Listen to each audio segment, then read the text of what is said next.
Okay. What were you saying, Zach? So we got, as you saw, we got the recent comments from the last episode. Kind of, while we did talk UFL, some people did not appreciate that we did not just talk UFL, or it wasn't the first thing that we talked about as well. So I'm just wondering what you think. I know we're still going to talk football, but clearly I was very interested in the comments that were, why is this talking about video games and goddamn random reality shows and shit. Which I get. So here's my thinking, right? So I did it the reverse way the last time, but I think and this is for everybody that's listening into the pre-show here, I think maybe we do post on the new channel. So we post the full podcast to bcpc HQ, which is the YouTube channel, and then collaborate with PFN, which it'll still post to PFN. The PFN crowd will see us, but it won't be on the PFN channel. It'll be on the Boys Club channel. And then we put the clips there as well. I don't know. That's my thinking. Well, let's give that a shot. It's early and experimental and all that. So figure it's best to do that now and kind of relay that. But still going to talk football. I mean, shoot, man, IFL kicked off this week. I mean, UFL, AF Arena football one's coming up. Still got the Continental stuff and we want to talk about that. So we'll figure it out. I like the collab idea, though. I think that's our next one. We'll try that out. And we'll see if people still complain, which we know they will. We'll adjust from there. You can't satisfy everybody, as we've learned over even doing the UFL one. We've never gotten a 100% perfect rating from people on that in the comments, but far from. Still take some feedback here or there. I did find one comment, by the way, interesting, where it's like it feels like you guys gave up. It's like we didn't give up. We still talked about it. Yeah, it's just we wanted to do more. I don't know what to tell you. We wanted to talk about more than just the UFL, and so we did. Right? And That's so, it. you know what? That's all it is. That's all this is, man. Good opportunity to remind everybody, though. Go and subscribe over at BCPC HQ, at BCPC HQ, because it's not youtube.com/BCPC HQ. It's youtube.com/at BCPC HQ. But if you look up BCPC or the Boys Club, I'm pretty sure we come up now. And don't forget, click the bell. It builds morale. Even more important than ever, because we got like 5 subscribers on that channel. But you know what? That's 5. That's better than 0. People did like. We're just going into the show, folks. Actually, kick the intro. Boom.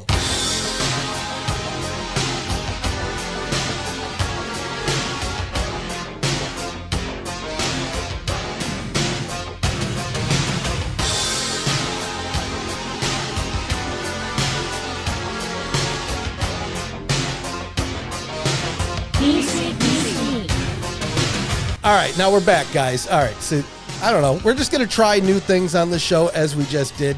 Sometimes I wish it didn't give a timer, Zach. I was really hoping I could just stealthily hit record and we could have like pseudo conversation under the wraps and then use parts of it for the damn thing. But no, I hit record 5, 4, and you're like, oh, I guess we're going. Damn, now it ruined the whole thing. But you see, I'm a pro at this because I did a reset immediately after you did that to where you could cut that. Where it's not like it's awkward anyway.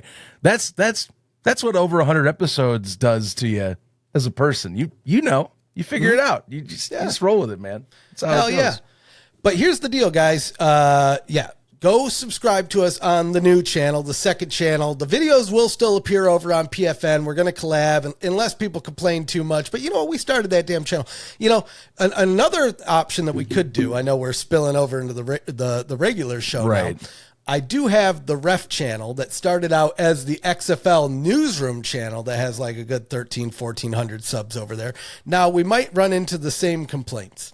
We just might run into the same, because those are all people kind of looking for football stuff. I don't know. We'll you've done gaming and tier lists on there. I think that wouldn't be too bad of a... That's a good point. So maybe we rebrand that and then just still use BCPC HQ as the clips. I don't know. We'll figure all this out. I think the only thing that's certain is the clip channel is staying around. You should definitely subscribe to that because we will post those regular if you want bite-sized chunks of our show. Because you know us. We're going to talk like hour, 2 hours every episode. That's just how we are. We love chatting the hell out of this stuff. So I think that's clear enough. And then what was the last thing? Oh yeah, by the way, and I say this and as much as I can, be sure, like, look, we do talk UFL, but if you want like in depth everything, and I mean like to the T, we got 2 awesome shows on PFN now.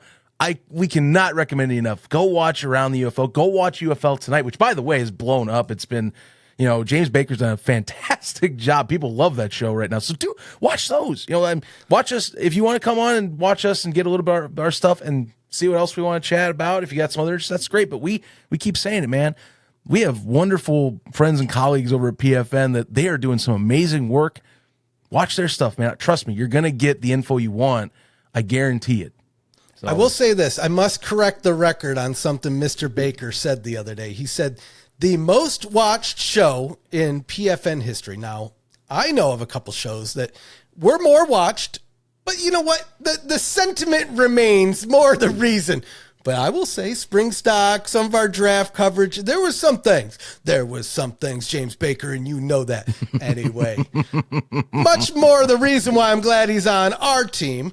And just another reason why you shouldn't be sad that we're talking about more than just the UFL. You got plenty of UFL coverage over on Pro Football Newsroom. Absolutely. Finally rebranded too. It took us like a full year. We changed the handle. I finally got around to changing the name and the icon of the channel. So PFN is finally fully there. It's a PFN channel. Yeah. We have Around the UFL and then UFL Tonight every Fridays. And as much as I joke, sign Baker up, man. He came in strong and it's a nice, good package. Well edited, well put together. I think you guys are going to enjoy it. And one other thing that I'll end it off here before we get into the boys club journey. Spring Stock 5, bigger and better than ever before. We're going live, baby. We're going live soon. Soon. Was it Friday? We're not, March 27th. Is that what we're doing here? Yeah, as this recording, we should be 11 days away. So yeah. Yep, buckle up, getting people. Close. So, Zachy boy, I know you're going to be there. I will be. Pretty sure James Baker's going to be there. We're going to get Mr. Larson in there. Maybe they'll even be in the same room. I saw them do the fist bump over on the show because they were on. Anyway, if you watched last episode of UFL Tonight, you saw Baker and Larson, James times 2 in one room. Boom, sign them up.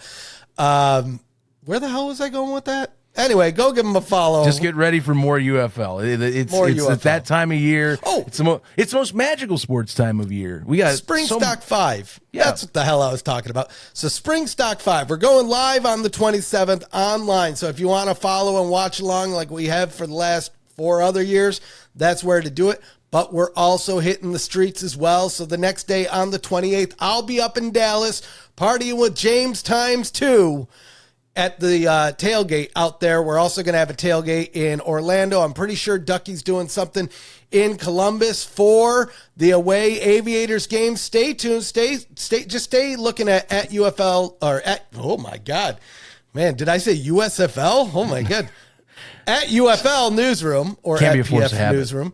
Go ahead, take a look. All the details will be there. We'll also announce it on the Boys Club podcast as well. And you know what? This is the 3rd podcast we've been able to run Spring Stock. We're the USFL podcast, the UFL podcast, now the Boys Club. Join the Boys Club. Just wait till I get little Boys Club cards printed out. I have my original Boys Club card from when I was a kid. We were talking about this before. I'm going to get these. We're going to get ones made so you can join the Boys Club too. Hopefully that doesn't have like my social security number on it. Okay. I will say I was a YMCA kid. So it was, that was when I was growing up. Yeah, I went to the Y for summer camp one year, and I was so much. I liked the boys. Well, it was the Boys and Girls Club, but we were old school, and it still just said the Boys Club on the outside of the building. So forever, it's just the Boys Club. So to me. Actually, I think this is a great kickoff if we're talking story. I always like chatting about stuff like this with you. You talk summer camp, so. What's your favorite summer camp memory, man? I got plenty. And we had a place called Camp Tecumseh out in Indiana. Yeah. Wonderful spot.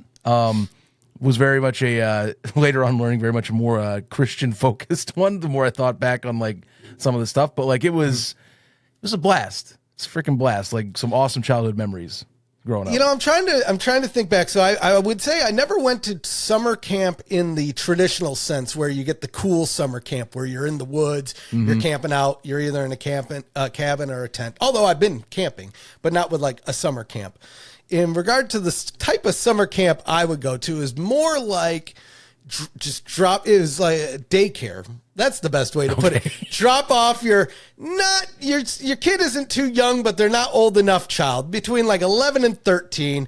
Dump them off at the Y. Sometimes they take you to the beach. Sometimes you just swim in the I can tell. I'll tell you this. It doesn't matter what Y you're in. The pool smells the same. So you know what I'm talking about. True. Yes. Or you're just locked in like the little schoolyard area or the playground area. So that wasn't as fun. But I'll tell you this. The boys club, my parents, and this is probably why I ended up getting stuck at the Y, because the boys club, were you supposed to come and go freely? No. Did we? Yes. And nobody said anything. So we would, like, me and my friends, we would show up, we'd play some pool, maybe some video games.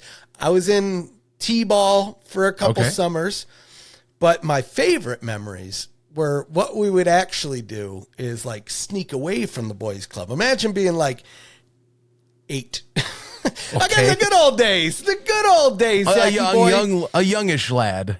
8 to like 11, 13, in the prime ages of just having some boys fun. And so one of the things we would do is we would drive around the neighborhood after garbage day and find all of the garbage cans. And again, this is in the good old days where this is just as the rubber and plastic garbage bins were coming around. So there's still a lot of metal garbage cans.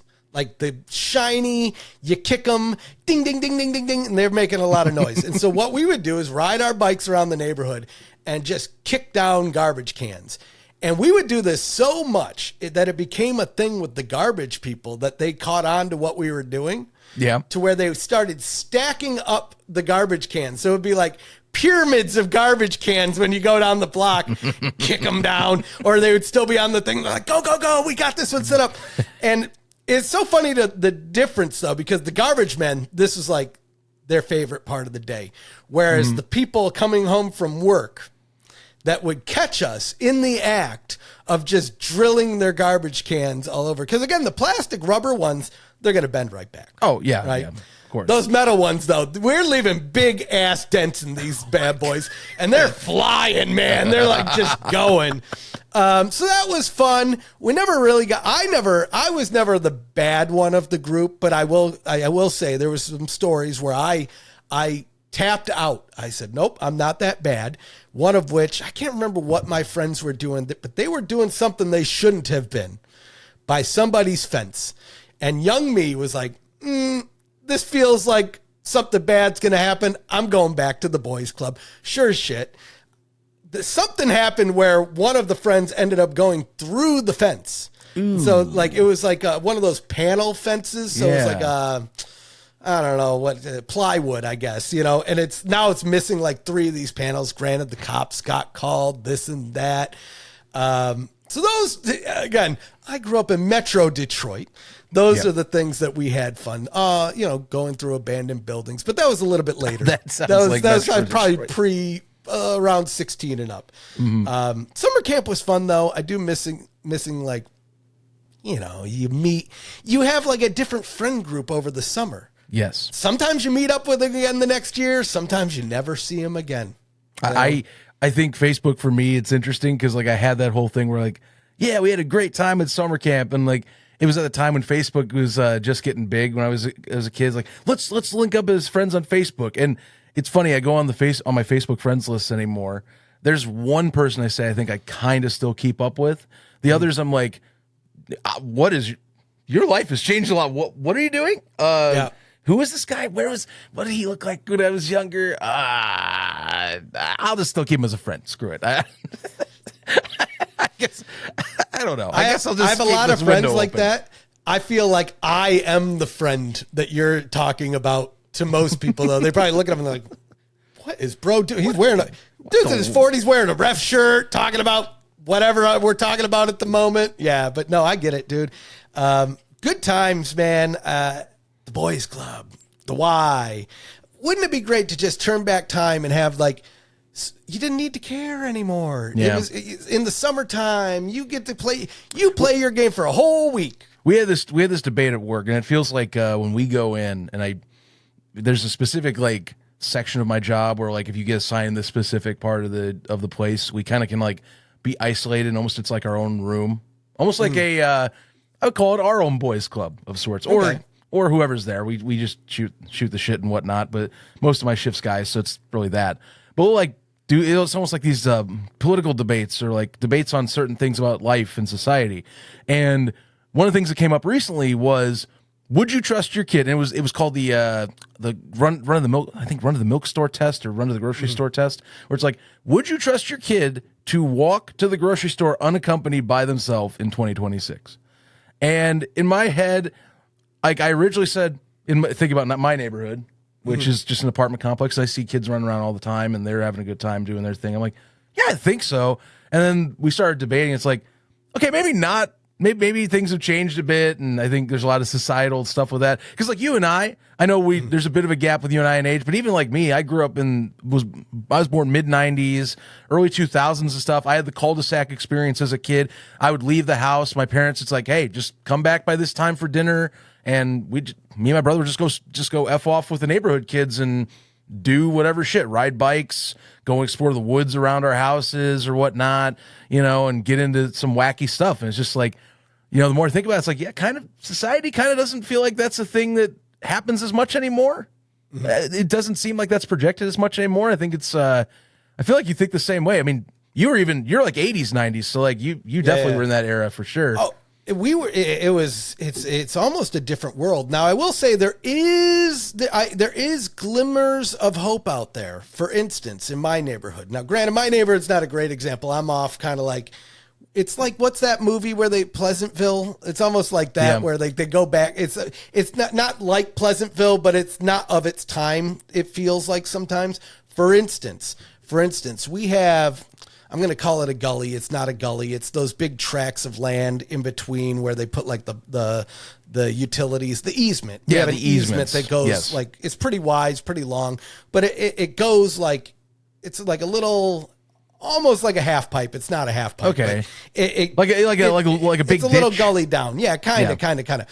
So, dude, since Christmas though, there has been just a pack of kids that go out to this easement after school with their bikes and their little electric scooters, and they just try to ramp that thing up. And I love it. And now awesome. I think it's so funny is it's good because there's an old lady that lives next door to her, lives right next door. And I actually watched this and watched it happen. I was driving home and they did a big jump and then they drove across her driveway. I was like, oh, they're going to get in trouble for that one.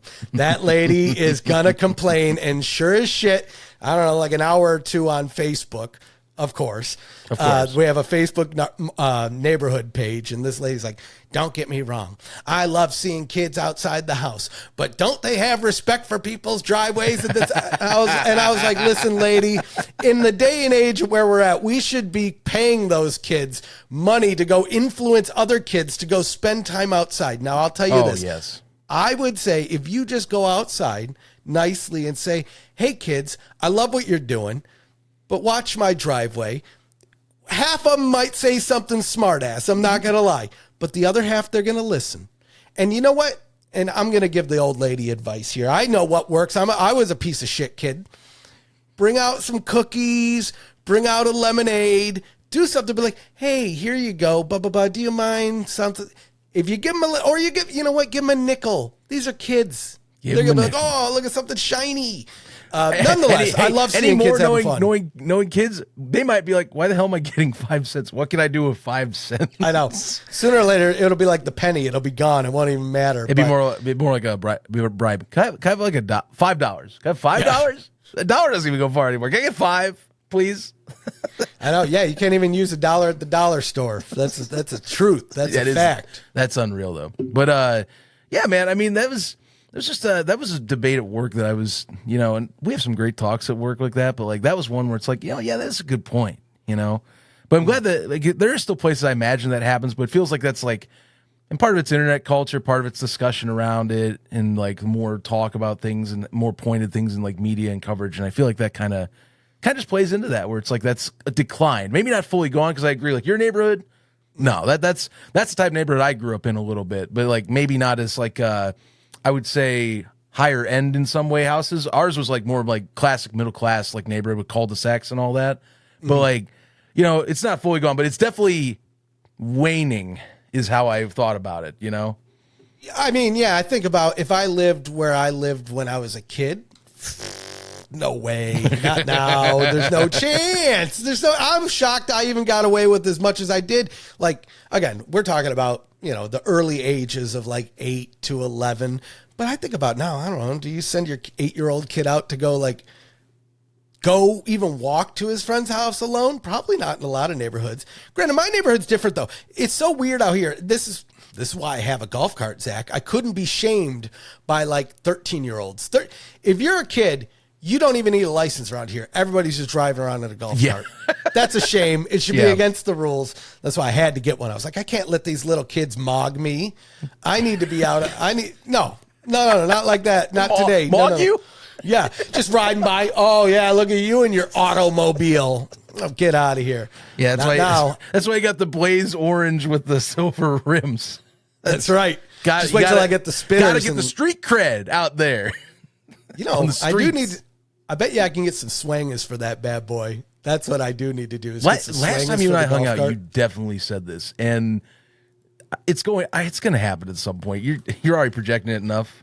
I know you too well. You're going to get these things at some point. Golf cart swangers. Come on. Somebody's got to have them. It's just a wheel attachment, right? I mean, they got the spin wheels. You know, somebody. So I could buy them. Somebody made them. Oh, very these nice. Are amazing. I do need to get it. Then I need to paint it purple. And by the way, you're talking like the Houston extends out like a foot or something like that into the street type of swinger look. Is that what I'm saying? Okay. Here, I'll even pull it up on screen so just so everybody can appreciate what I'm looking at here. Yeah, we need to show this off then. Let's see. Window. Yeah, something like there we go. This right here. And this is the color I need right here. I need that shiny metallic purple. Although this is like a nice classic. I like that. Dude, Houston don't play, dude. Dude, they don't play. Here I am thinking, oh, do they got swingers? Oh, boy, do they. Look, I like how all the pictures, though, are like grainy. This could be my friend's backyard, though. This is every Texas backyard. Bonus points for the white walls, by the way.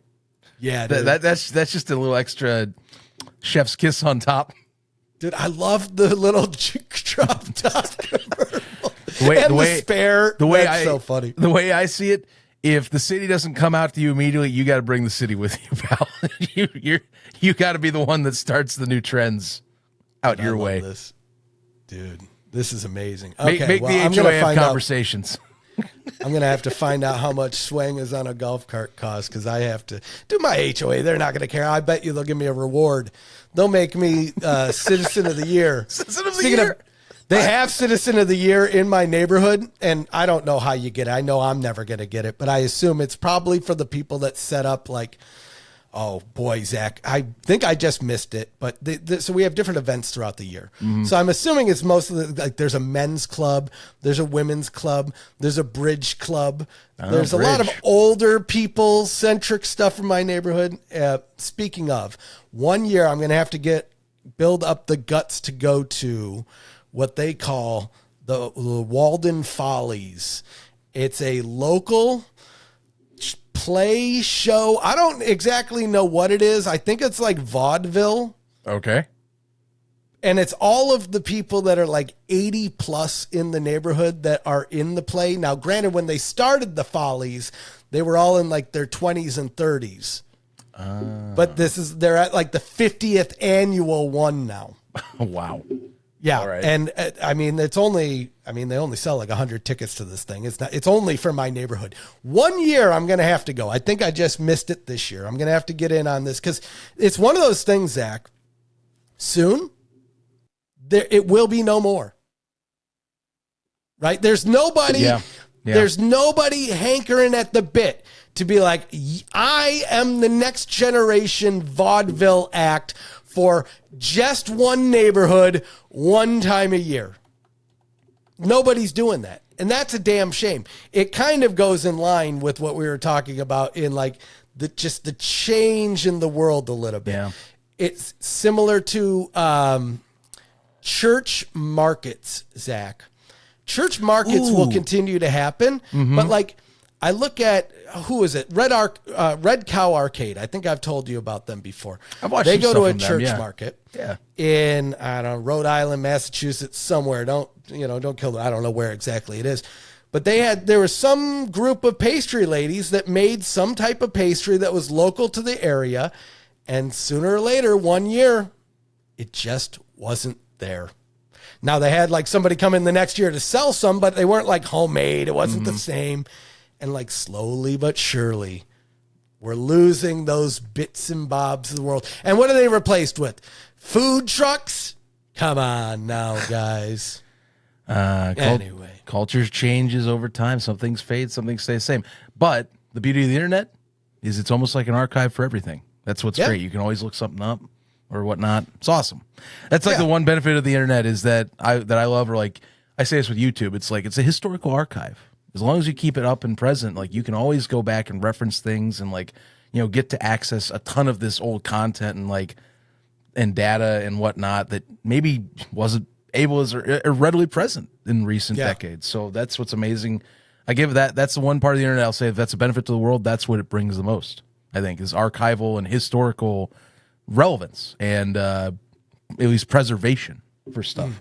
Well, archive.org, just speaking of which, the Wayback Machine is amazing for that. Just pick your company, Zach, and just go look at their website from 1996. Dude, that thing's so fun. I love using that thing just to see old layouts and stuff like that because I get geeky about like how did design change over time? What do they think this was? How do they feel this was supposed to be? And now we got these like sleek websites with like swooshing graphics and detail with the HTML code, and I'm like, how do they do that now? Because it was all blocks. It's mostly blocks. Like that's the standard HTML stuff I learned in college. Yeah, it's all full of JavaScript and all this gobbledygook now. It's no fun. Honestly, if we make a website for the boys club, I almost want it to resemble something from like GeoCities. Oh, right. Okay. Maybe with a little modern twist. So just like that type of aesthetic. You know who does it really well? Oh, what's his name? It's Dingus World, I think is the website, but it's the guy that does.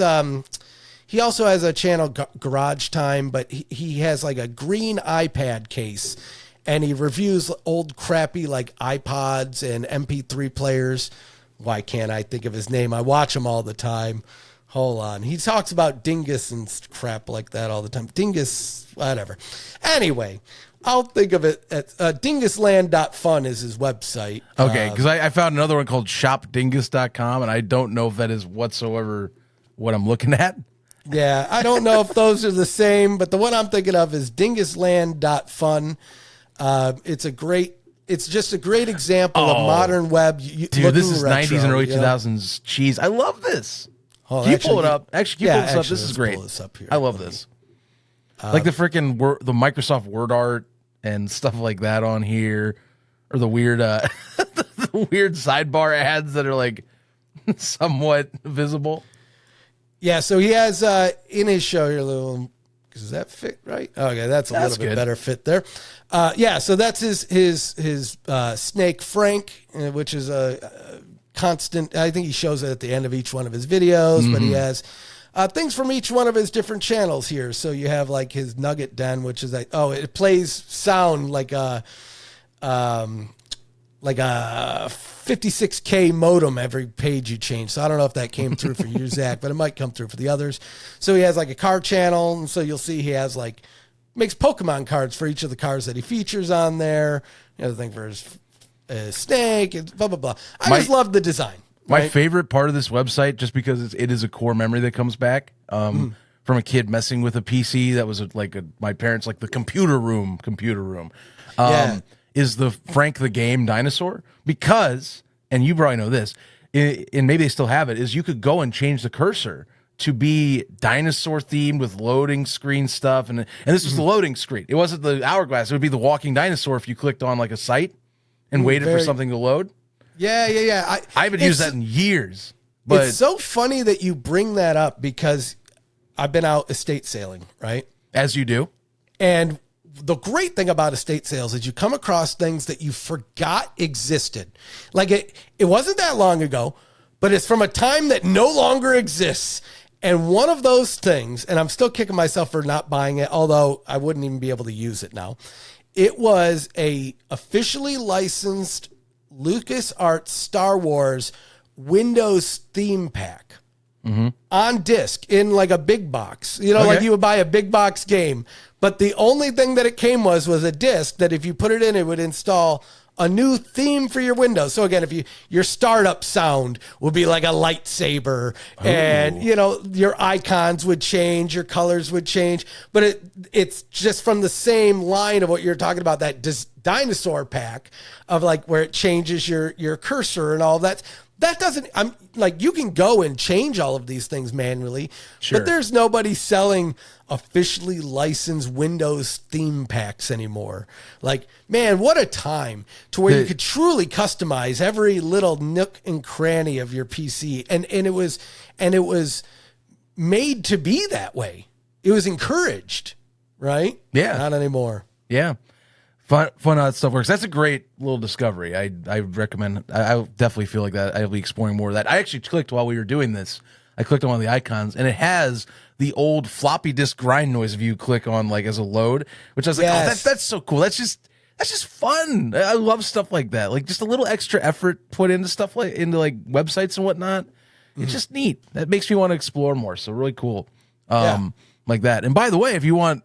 And I always bring this up too when we talk old websites. If you ever want one that still exists, that's like the OG one that isn't a purposely designed to look old, but is actually the original format. Remember, Space Jam's website still is up from the original run back in the 90s. So they have never taken that down. You can visit that to this day if you want and see all the old stuff. Which good for them. There were so many people worried when that new movie was coming out that they were going to remove that, and then good on them for not disturbing it, because that was like, it's one of these little untouched little treasures in the world, and especially because it gained notoriety, you never know what they're gonna do, but it's still there. I love it. Speaking of great websites, let's talk Fishtank, man. Because they also, it's funny, they got a good website redesign, and now, as we talked last episode 2 weeks ago, season 5, which started yesterday on the 15th, is upon us, and we've got the cast and folks out and early impressions now of things to come. Before I get into early impressions, the one thing I have to say, because I have to say it, give me the clans back. Rest in peace, Coin Boys. Coin it up, baby. I was surprised you didn't bring it up last episode because I saw there was an update that they were killing off the clan features. I didn't believe it, and so I didn't even bring it up. And then, well, good on them. I'll bring this up. So I had most of my tokens in my clan vault. I went yesterday to go send some TTS, and I had like 19 tokens, and I was like, okay, I'll go to my clan vault. Guess what doesn't exist anymore? My clan vault, along with my 1,900 tokens. I was like, man, that's like $200 worth of tokens. Sent support a message, and you know what? I woke up this morning with a whole bunch of tokens. So I'm ready for some TTS today. I have a whole bunch of sound effects tokens already. I just have 4 of them stacked up. They haven't opened sound effects up. Cast, I think it's a good cast. I wasn't sure. We're going to go down the list. So we got Icky Vicky. That's already the new name on the block. She is absolutely, I'll be shocked if she's not the first to leave. I think she tried to leave last night, Zach, and they convinced her into staying. She was close. There were some clips that were posted up about that, and I think she wanted to go because she couldn't, which is interesting because from what I understand, she's a fan of the show, but couldn't take the heat from the people chiming in that are in the chat, which is just like, this is coming when you sign up for this show. It's all fun and games. It's all fun and games until you're in the tank, and you don't have any of your kratom, and you don't have a vape. Man. As a vape guy, trust me, that would have been enough. I swear to God, I go anytime I hear Kratom now, I go immediately to our discussion a few years back on what the hell Kratom is, and just immediately think, "Holy crap, dude! Good luck." Yeah. if you need that for dependent, if you're anything dependent on that, good luck. Which she's kind of dependent on some stuff. If she can break the Kratom habit in the tank, she might win, because there's honestly probably nothing worse to her that they can do than making her come off of an addiction. If she can get off of the addiction in there, you could dump milk on her head. You could throw eggs at her. I don't think anything else will matter. She'll feel great in comparison to the time that she was coming off of Kratom. Nonetheless, she got her little bits of it last night, but the great thing about this is they take everything from everybody other than your clothes when you come in, including toothpaste, toothbrush. You have to get a job, you have to work for it, and you have to go buy it from the shop. Yeah. So they took her Kratom, she has to go buy the Kratom. They took her vape, she has to go buy a vape. In the meantime, though, yesterday, I don't know if you saw this, they had a community vape that they taped to the bar. I did not see this. They said if the vape comes loose, the staff is coming to take it. So everybody had to like dip down and hit from the same vape. I lied. I saw a clip of this and I was wondering what the hell was up with that. I'm glad that I got some context on that now. Now, I didn't see the clip of it actually happening, but somewhere in between all of this, Icky Vicky stole the vape for herself, which that's kind of dirty. That's messed up. Now, I get it. She was probably trying to be preemptive, make sure that nobody else took it off and she'd be without a vape. But they sent Bingo and Bongo. This is why it's impossible with Fishtank to get sleep. I'm trying to get sleep. They turned the cameras off at 10 Eastern, but right as that was happening, they set Bingo and Bongo, which are twins that count as one contestant, mind you. Everybody I love watching. That concept this Fishtank.live if you guys are curious. They also stream it on YouTube between, I think, 10 and 10 every day for free. But then if you want to pay or chat or send messages, you can do so at Fishtank.live. Nonetheless, they gave Bingo and Bongo their first job, and that was to be detective, because they had somebody steal a box of Pockies from the store, and they wanted to get down to who stole the vape.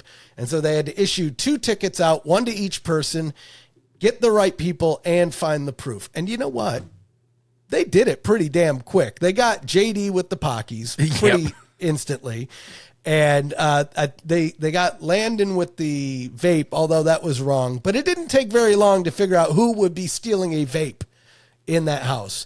Because I'd say because Vicky was the first one in at 10, by like 5 o'clock, she was angry. And then the TTS started. The Icky Vicky, Sticky Icky Vicky, endlessly. You could tell that she was going to be in for it, because like when she came in first and like started taking stuff, like immediately you have Jet ask her, like, how dependent are you? It's like, I have to be with it at like all times and go. And if you know Fish Tank, that is exactly, they won't say it, that's exactly what they're looking for, is that chaotic, this will be fun thing that you don't have that you really badly need, though you don't need like to live, but like you're dependent on. Drug dependence. Yeah. Oh boy, that was already going to be part of this. I mean, the vape alone. Yeah. Trust me, as a vapor guy, that would be tough. But then I just add that on top of it. That's insane. Which is crazy, because the second fish to show up, Muhammad Bashir, is maybe one of the greatest fish to be on show history. We'll have to see. We're only in day 2 so far, but the aesthetic alone. This man's an aura. This is just himself. You looking at him is all you need to know. He'll be an aura farm guy. Oh, yeah. Oh, and they primed it up for that entrance, too. So I was watching it live, and they made sure, start the cameras low, pan up. And so the first thing you see is some cowboy boots with, like, some metal trim on like silver trim on it. And then you scroll up, and it's just to paint the picture for anybody who hasn't seen this, it looks like a Native American casino owner. That's really good. But he's a ginger. But he's Syrian, so he's also Muslim. And so it's Ramadan, so he's fasting during the day. He has to pray 5 times a day, pointing towards Mecca. And so they went and you know what? Kudos to Fish Tank, because half of me was thinking they're going to give him the wrong direction. Just thinking, we're going to send him south instead of north, whatever. No, they brought out the little the compass and they verified with them. But I love that they did it right in the middle of the living room. And so now there's this big arrow pointed in the middle of the living room. And so Bashir he pointed himself in the direction and walked himself back through the house trying to keep the direction into his room so he knew which direction to then pray. I love it. Separately, they also play the prayer music. Well, I was going to say the prayer music was going on too. And so that was when the third contestant came in, that was going on. It's like, all right, play the make sure, let's distort this and see what's going on with this. Well, I can't believe we haven't even brought up who the host is this year. So last time we talked about, I thought it was still going to be Sam, thought maybe it would be Luke. We were wrong. And you know what? Kind of a crazy name for a host here, Bam Margera, who's kind of trying to get back on the come up, right? So he had his Jackass years. At a point in time, he was MTV, similar to how like ridiculousness is the only thing they show on MTV right now. In my early 20s, Bam Margera was MTV. Yeah. Viva La Bam, Jackass, all of those shows. It was basically Jackass TV. And it's kind of crazy. He had some troubles. I mean, his friend passed away in an auto accident, so I'm assuming that doesn't help. Mm-hmm. But he's been sober for like a year and a half, 2 years now. Granted, Fish Tank House might not be the best environment for his sobriety, but big name for the tank. My initial impressions are, it's a little weird. It's a little strange. Sam's part of the joke, like he has a certain aura about him. And so seeing Bam come in there with a little bit of like earnestness is a little strange. Granted, perfect environment or perfect personality for that environment. And I think over the next couple weeks, it'll gel a little bit more. It isn't bad. It's just a little weird. I see the potential with Bam. Like I like the pick, and more he's talked. The only thing I've kind of thought of is like, and we'll see how he adjusts. Is like Sam, whether it's been like Gold Striker or the Hollywood exec he played in season 3 and whatnot. He's always very antagonistic in a way. Like that's the whole beauty of Sam Hyde's like hosting persona, is that he's supposed to antagonize and rile up the contestants to get them to kind of like, it's like hitting a wasp nest and seeing what happens essentially with a lot of stuff. And so I kind of want to see if Bam will lean this, because right now, like, I think it's day one, so like you can't read in the comments too much or people's opinions list, but there's a few people like, oh, he's a little too goody two shoes. Like, well, give him a little time here. I mean, I think he knows clearly he knows the concept, Yeah. He seems to like it in the videos he talks about, cutting off the electronics, cutting off any access and all that, doing the jobs bit. So he's fully invested. It sounds like he seems like he likes it, but let him figure it out. And honestly, dude, a former guy from Jackass, the guy's going to find a way to do it. I think that's a good pick as well. We'll say, though, reading up on the show, and maybe this also played into why Sam's not here, but I didn't realize that the cast, the main people like Jet and Vance and them, moved to Atlanta to help start and reset Fish Tank, which, if I'm putting the dots together, Sam's, I believe, is still up in like Rhode Island where they produce their stuff. So thinking about it, I'm going to guess part of it was he didn't want to move out of Rhode Island and they wanted to keep MDE going still up there.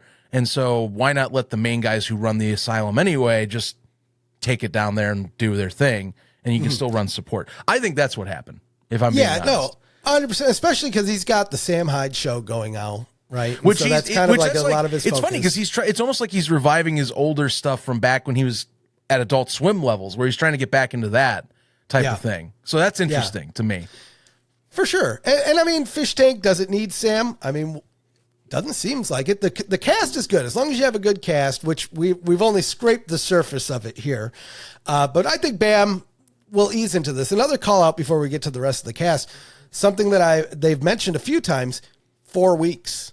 So usually we get a 6-week show. They're saying 4 weeks. Maybe, again, I don't trust anything in Fish Tank. Everything's a gaslight. Hold on, let me just respond to my wife there. All right, there we go. Very important. Very important. But yeah, I mean, everything's a gaslight. So will it end up being 6 weeks? And maybe that's when Gold Striker comes in. Who knows?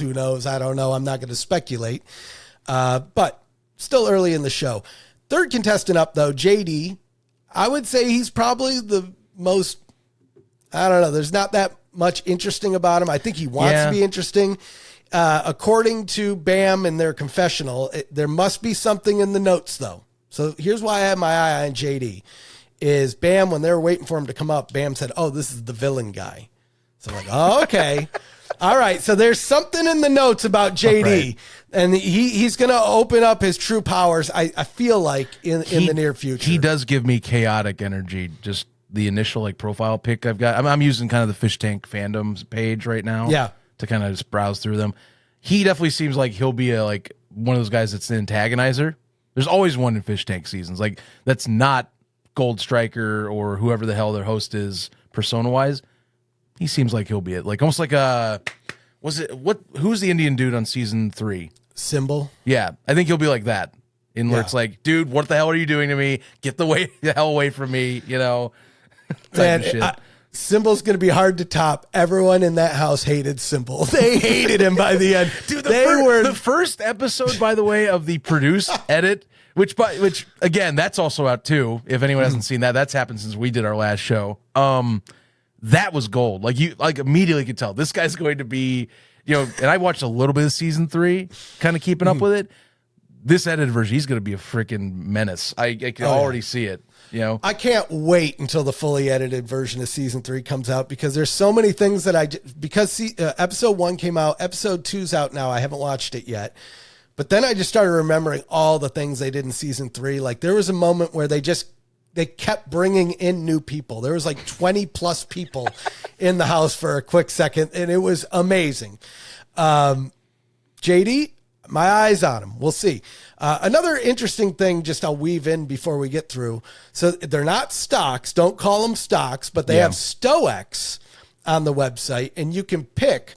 You can use real money to buy fake money, and with that fake money, you can buy fake stocks, which are called Stoex, for each of the fish in here. Mm-hmm. Whoever has the highest Stoex during elimination is safe and gets to pick who is eliminated. So they could pick the worst Stoex, or they could pick the person right underneath them. Oh, man. Yeah, I like that twist. Right now, just looking at the Stoex, we got Bezo and JD that are up. And I think, what does T-Win? I actually need to double check what that one stands for. Twin.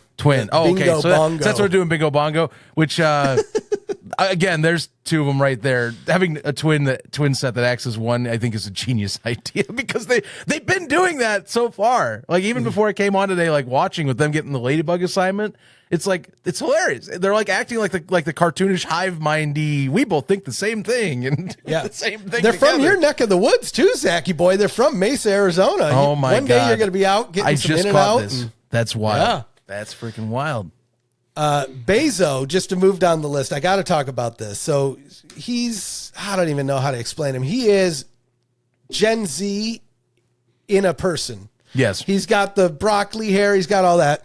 My favorite thing that I've just learned, though, he's also a moderator for a Fishtank Discord. That could be great or that could be horrible. If you know about Discord, some of the worst people simmer in Discord communities. And so I don't know. If there's anybody that should know how to play the game, though, it's him. It's him. I fear for all the women. Protect Bingo and Bongo around Bezo, because if he's a Discord mod, he's a weirdo. I'm just going to put that out there. Now, Anissa, she is a horrible mother who had a baby 11 months ago and decided to leave her baby at home to be on Fishtank. That is wild. And I just know TTS is going to tear her apart for that. Oh, yeah. Other than that, she's kind of a normie on surface value, although I've seen in some of the Fishtank threads that she has a different career that might open people's eyes. There's been a few gifts out there that I won't go into detail because although this channel isn't monetized yet, it will guarantee that it will never be monetized. But let's just say it's like looking up shots. I see what you're doing. Certain spots that normally you wouldn't see if you were looking another direction with maybe clown face in the mix. No. That's not. What? Yeah. So sign her up. She's in my neck of the woods, Marfa, Texas, although I don't know where Marfa is, but it's in Texas. I'm assuming it's in the desert area. Got the James Drake here from Austin, who Yep. The first accusation, by the way, I loved was, wait, you look like you should be on Big Brother. What the hell are you doing on this show? So my favorite thing with James Drake is they did this on a different season. The example escapes me, but so now we have JD and James Drake. So we have two JDs, and I'm waiting for JD to get kicked off, and they're going to make the other guy change his name to JD. Nonetheless, other than the last contestant that we'll get to, he when it comes to what's officially on record, he is the oldest fish in the tank. Mm-hmm. But he does have like acting experience. He's a guy that plays the scene, trying to get little minor roles and things like that. Found himself on Fishtank. Now, these are my favorite contestants because with somebody like him, you don't know. Did he take this because it was an acting gig?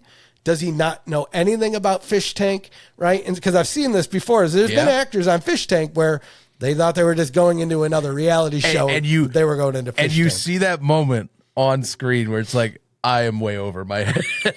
What have I stumbled into? This is a mess. I think he's going to be either those people embrace it, and you see the debauchery that happens when they go, whatever. I know what I made. I might as well accept my fate. Or the resistance, it just makes it so much worse, and the audience just dog piles immediately on them. Yep. I think he's going to do well. I for some reason, I think he's got, because funny enough, we talk about the football experience. Oh, he's been in spring football before, so he has, because he might have reality experience or even behind the camera experience. He will know how to play the game. He knows what the audiences are looking for. He's done his homework, maybe more than somebody that's 22, right? And he's been trying to make money at this, so he's been paying attention. And you've seen little glimpses of this. For instance, one of the production staff left their walkie-talkie out on a table, and he found it, and he held the walkie-talkie hostage and used it to negotiate free booze and free Red Bull for the fish. I'm like, okay, you know what? That's something that maybe not one of these other guys would have done. They would have just saw the walkie-talkie, maybe tried to hide it, maybe tried to do something else. No, this dude knew there was an opportunity there to get something out of it. And in fact, he found a walkie-talkie later on in the night, and he got a free toothbrush and $2. So you know what? That alone, he knows how to play the game. Emma, I don't know much about her other than she's like Letty Light. It's like they wanted to get a new Letty, so they got her. Although I don't know if she's going to be... nobody so far can top Letty. Letty is the best contestant on Fishtank. And nobody can truly understand this unless you were there. She was hated.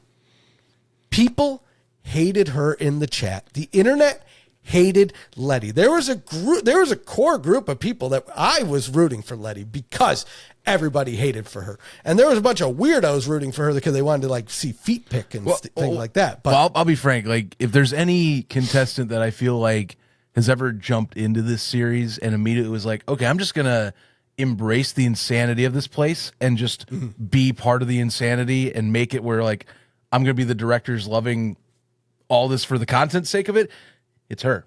That's the first person that goes to me. Is like, that is the contestant. I think most people are like, man, boy, it'd be great to have someone like that where it's just like chaos in a little package running around all the time. Terrible for contestants, great for the show's entertainment value. So my favorite Emma moment so far has less to do with what she did and more to do with what the fan base did. Again, Fishtank has the funniest fan base ever. So they have in the dining room, they have an ad board that like I could go spend real money. We could go, and maybe I'll put a Boys Club podcast ad on the ad board. Nonetheless, somebody paid for a picture, and it's a picture of her and then a picture of the person that made this with a big heart in the middle.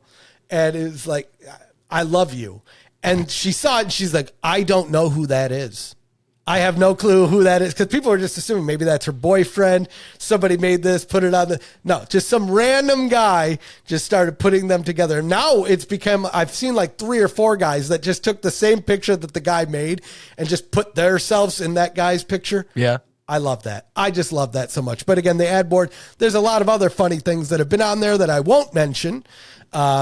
I like the first one that was up there was just an Arby's ad. So, of course, naturally, they're like, do you think this is a real sponsored? No way, Arby's. Here's a question. Should we run an ad board for BCPC on I think we should. Fishtank? I feel like that's a great opportunity for us. Yeah, I'll just make something like Boys Club Podcast. We're talking about you or something silly like that. And you might not like it, like in little parentheses, you know? I wouldn't mind that. I'll pitch in for that. I'll see how much it is. Knowing Fishtank, it's going to be like $500. We'll see. Probably not, though. I don't know. I'll see. I'll look into it today. Let's do some R&D on that. I think that's worth getting the word out to all the fellow fish observers of the tank out there. Not a bad 100%. Idea. Oh, we're gonna get an ad. Maybe a couple of them. One that's funny, one that's not so funny that we could share on the podcast. We'll get there. I'm definitely gonna be throwing some TTS out there tonight. Speaking of. You guys, all right, as much as I'm going on about how great Fishtank is, they do need to fix their clips on their website. Fix your website, guys. I know you got rid of my clans. That's fine. Fix your website. I need to take clips. I don't want to pull up software and do it like a normal person. Just give me the lazy way to do clips. Right. Shareability too and all that. Okay, last few contestants might as well because I know we were missing a few. So I'll just list through them. So we got Emma, Landon, and Clarity we haven't mentioned yet. Charity. Which I know a lot of people love Landon, and it's almost like now the debate is who do you love more, Muhammad or Landon, for the vibe? Because Landon seems like the Midwest like airhead, kind of character, and he already his freaking imperial dude, he's got a flannel sweatshirt on with a mullet with long hair and a bandana. That's like classic Midwest redneck fisherman. Well, I was gonna say he feels like he should be in American Movie. Have you ever seen American Movie, the documentary about the guy that wants to film a movie? I've seen a few clips. Okay. He is straight out of American Movie. If you've seen American Movie, Landon is it 100% Midwest. I think he's only traveled to like a few other cities. I don't think he's even traveled that much. He's a janitor. I love it. He's, again, perfect person for the fish tank, awkward in all the ways. And I think the second he walked in, he immediately shot to the top of the Stoic. So if things stay the way they are, I think by Wednesday, he will be the person who picks who goes home. The freaking overview already, it says, he and Bashir bonded because they were both wearing headbands. And Landon explained he used to wear it for work, but has worn one ever since. Yes. Landon, again, he's going to be a good contestant. I think he'll make it at least halfway through the tank. We'll see if he has, we'll see it's hard to tell in the early tank. Once you get to like week 2, you really start figuring out who's going to make it and who's going to break. We talked about Bingo Bongo, but just real quick, just because I have to before we get on to charity.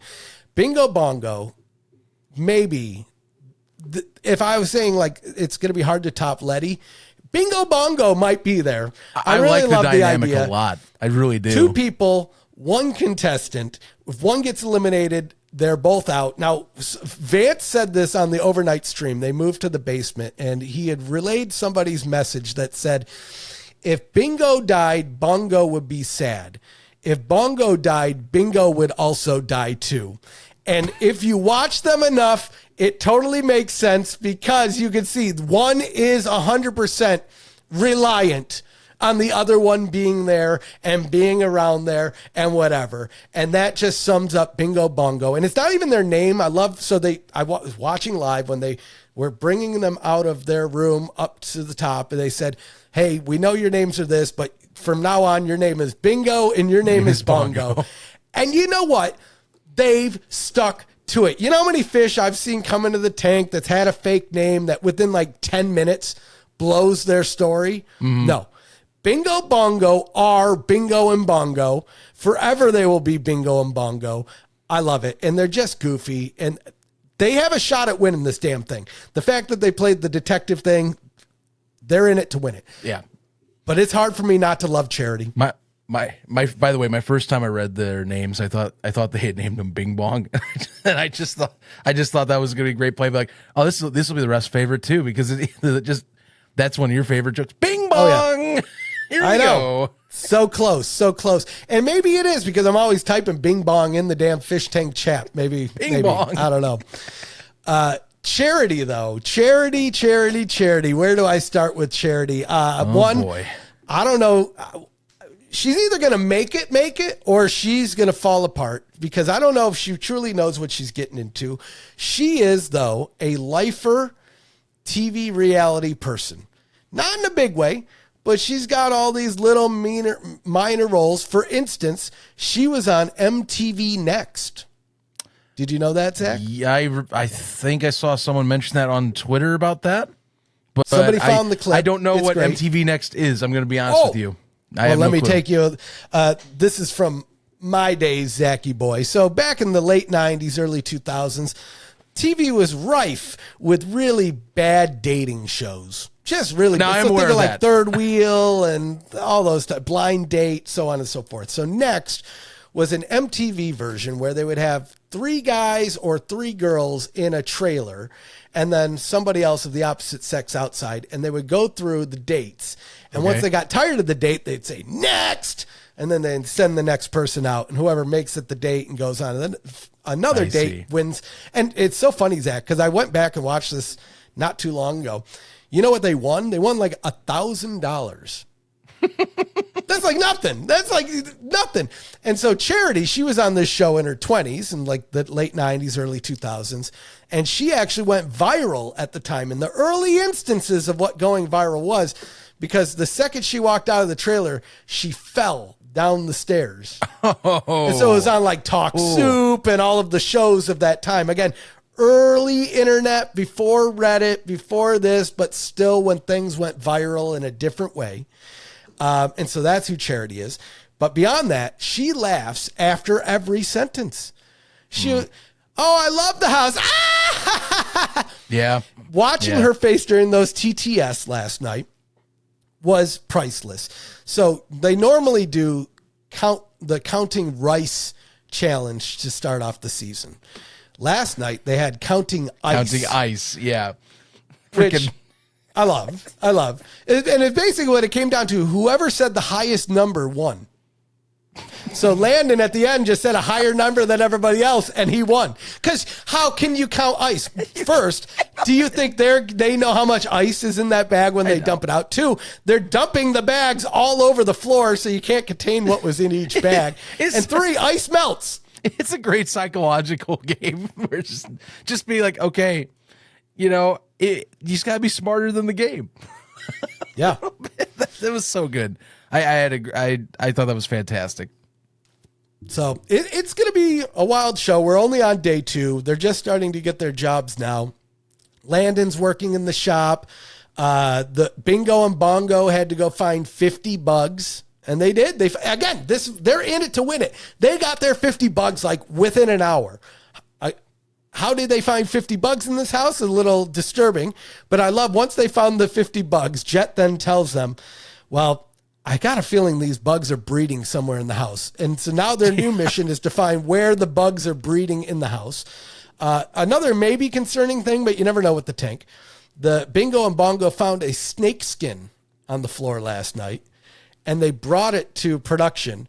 And then production proceeds to tell them there's 10 snakes that live in the roof, and they like to come downstairs to shed.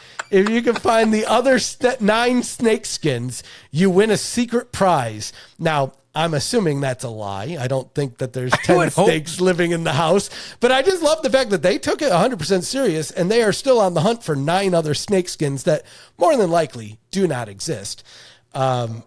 But yeah, we're really getting to the good stuff now, because now people are going to have to work for their money. People are going to lose money. If you steal from the shop, the person working from the shop doesn't get any wages from that day. But apparently they're talking about if you steal from the shop, you can't use the shop for the rest of the season. So God. There's so much possibility. I love this. I love this whole game, this whole concept with the jobs. It's a great twist to this season, and to be frank, but beyond that, You know, like the house that they put together, like that was my first impression. And I think a lot of people will sympathize this. It feels very much like we're more back on track with what Fishtank's like early years with like the like chaotic and crazy stuff is. Even like season 3, you know, they went a little overboard, but now it feels like we're back to like that, like more close and tighter setting of that. And I like that. I love. We didn't even bring it up. One bedroom. Yeah, we didn't even talk about that. One bedroom and put 7 beds in stacked beds. So no matter what, you can't avoid drama. You got to go sleep at some time. Except for the 3 people that showed up after the 7 beds were chosen, because there's 10 contestants. So I love Bingo Bongo sleeping on a couch, Charity sleeping on a couch. I love it. I'm so here for it. And again, it's a pretty big house. So it's humorous that they have one room for everybody, because there's clearly we've seen smaller houses with rooms for everybody. They you had to have a store. You had to have a store where you can put it. You got to take it into a whole room. Well, and I think there's going to be rooms that unlock too, because Bam had mentioned there's a video game room. So I didn't see no video game room. And so is there going to be like, they've done this in the past where more cameras will open up throughout the season. Interesting. So we'll see. Okay. Nonetheless, Fish Tank, we got 4 more weeks of this. Yeah. I'm going to be on the cruise, so I will be fish tanking on the cruise. I got the Wi-Fi package. I'm ready. I'll be keeping up. I think I'm going to end up. I'll probably end up buying the season pass this week, because I haven't done it in the past, but you know, this season I'm a little more invested this season, and with the show and you and I talking, I feel like I'm gonna buy the pass this week, get that knocked out. It's a damn shame that the flipping coin boys are no longer around, because you could have been a part of the greatest clan ever to grace Fish Tank. I think the coin boys hold the record for the clan to be number 1 on the charts most. Last thing with that, did they say why they killed the clans off? Because I think it just got old. I think it was so season 2, when they first launched it, people were into the clan wars. But then I think after that, people learned that you could, well, I did a lot of funny things with that. And I think people could pick up that you could actually do a lot without spending any money. Yeah. And that's just riling other people up and gaslighting other people into attacking other clans. So for a while, I'll talk about this now.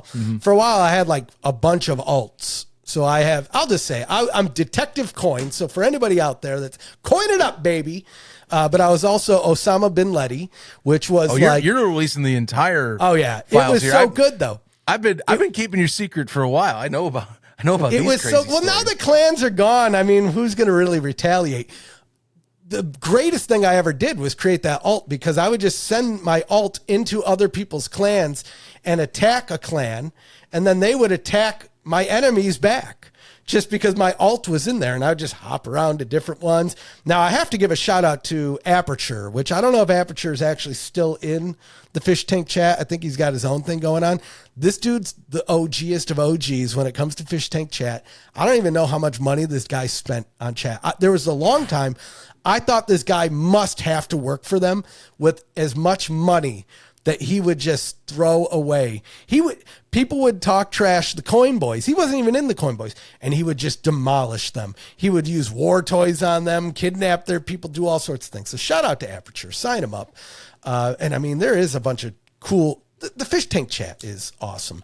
But yeah. So if you wanted to know what Detective Coin looks like, he's an old piece of shit like me. Sign him up. But yeah, I'm looking forward to the rest of the season. I'll be on a cruise for part of it. I'll be watching it on the cruise. I got the Wi-Fi package. When my wife takes a nap, I'll just go off to the like the lookout point and just pull up Fish Tank on the tablet. That's a vacation. Perfect.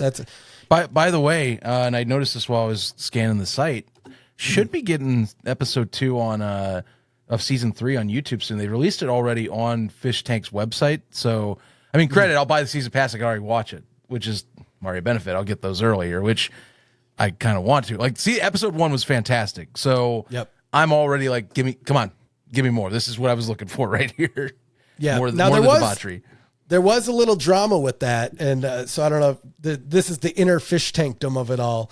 And again, I don't even believe that it's real. But Mizzy was apparently all mad because they didn't put her in the credits. Yeah. Life is Mizzy, baby. Get over it. Say what you want about AB, but they do a good job. Now, granted, we have other stuff to talk about. We're like an hour deep into this, and we have to talk about your field trip from over the weekend, because I saw you got some goodies out of that one. So let's go away from the crazy world and go into another crazy world of video games. Yeah, let's do it, man.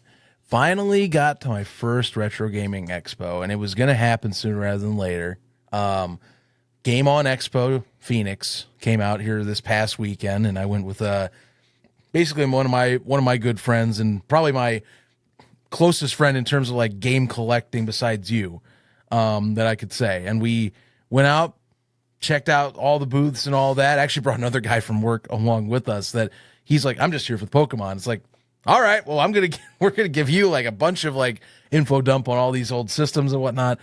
It's fantastic. I loved it. We talked to like so many people that, it's great to talk with folks that are in the same like hobby as you, because sometimes, and maybe you run into this at times where it's like, I'll get this way about spring football, where like I'll start getting too nerdy into it, and like really into like a hyperdrive of sorts, of like wanting to just talk, and then I catch myself, I'm like, I'm sorry if that was too much, And so like I get that way with gaming, and so this time it was like you're around everybody who's like that, and it's just very freeing, to be like talking retro games and like the consoles and what they're selling and what they got for it and all that. Like my favorite booth there, and this is where I picked my Saturn one up, all Japanese stuff, no matter what, like nice. Japanese consoles, games, you name it. And if you spent $50 or more, you got to put in and turn the dial for a Japanese coin, like ball machine. Oh, like a little gotcha like the machine? Little figures, yeah. And they would give you 100 yen token, like an actual like 100 yen coin to put in and turn. And if you won a certain thing, you would get a yellow Game Boy Color. Now, I didn't get that. What I actually got, and I'm calling this show and tell from now on for every episode, I actually got this huge one-up mushroom from the coin machine. So I was carrying this bad boy in my back pocket, or in my backpack the entire time. But fantastic. If you are a gamer, you got to go to one of these conventions. You got to go to a convention. They are so much different. Vendors are great to talk to. People are great to talk to. Seeing stuff from other like vendors that aren't like sellers, but just like people in the industry are great.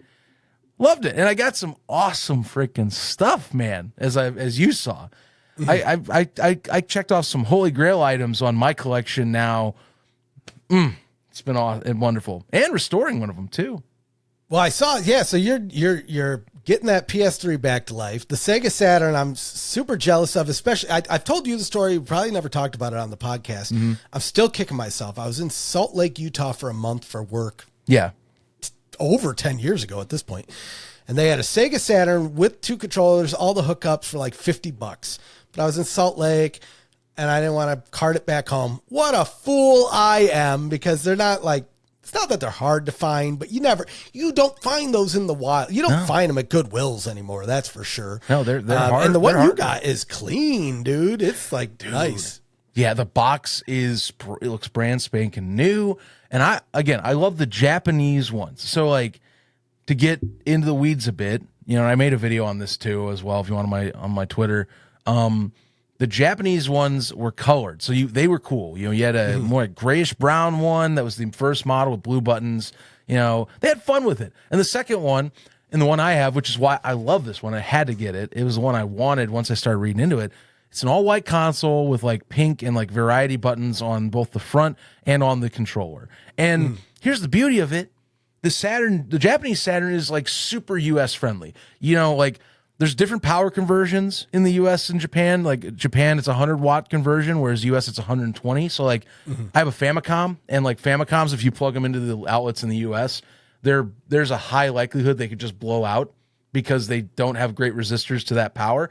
The Japanese ones, while they have saying it's 100 watts, everything I've read, they're basically the exact same thing NTSC wise. So like, you can plug it in immediately and it plays on a US power grid without any flaw. And so like, I do that. Most of the Japanese games already have English text anyway on it. Like, I'm playing Daytona USA just yesterday, which is like freaking love Daytona USA.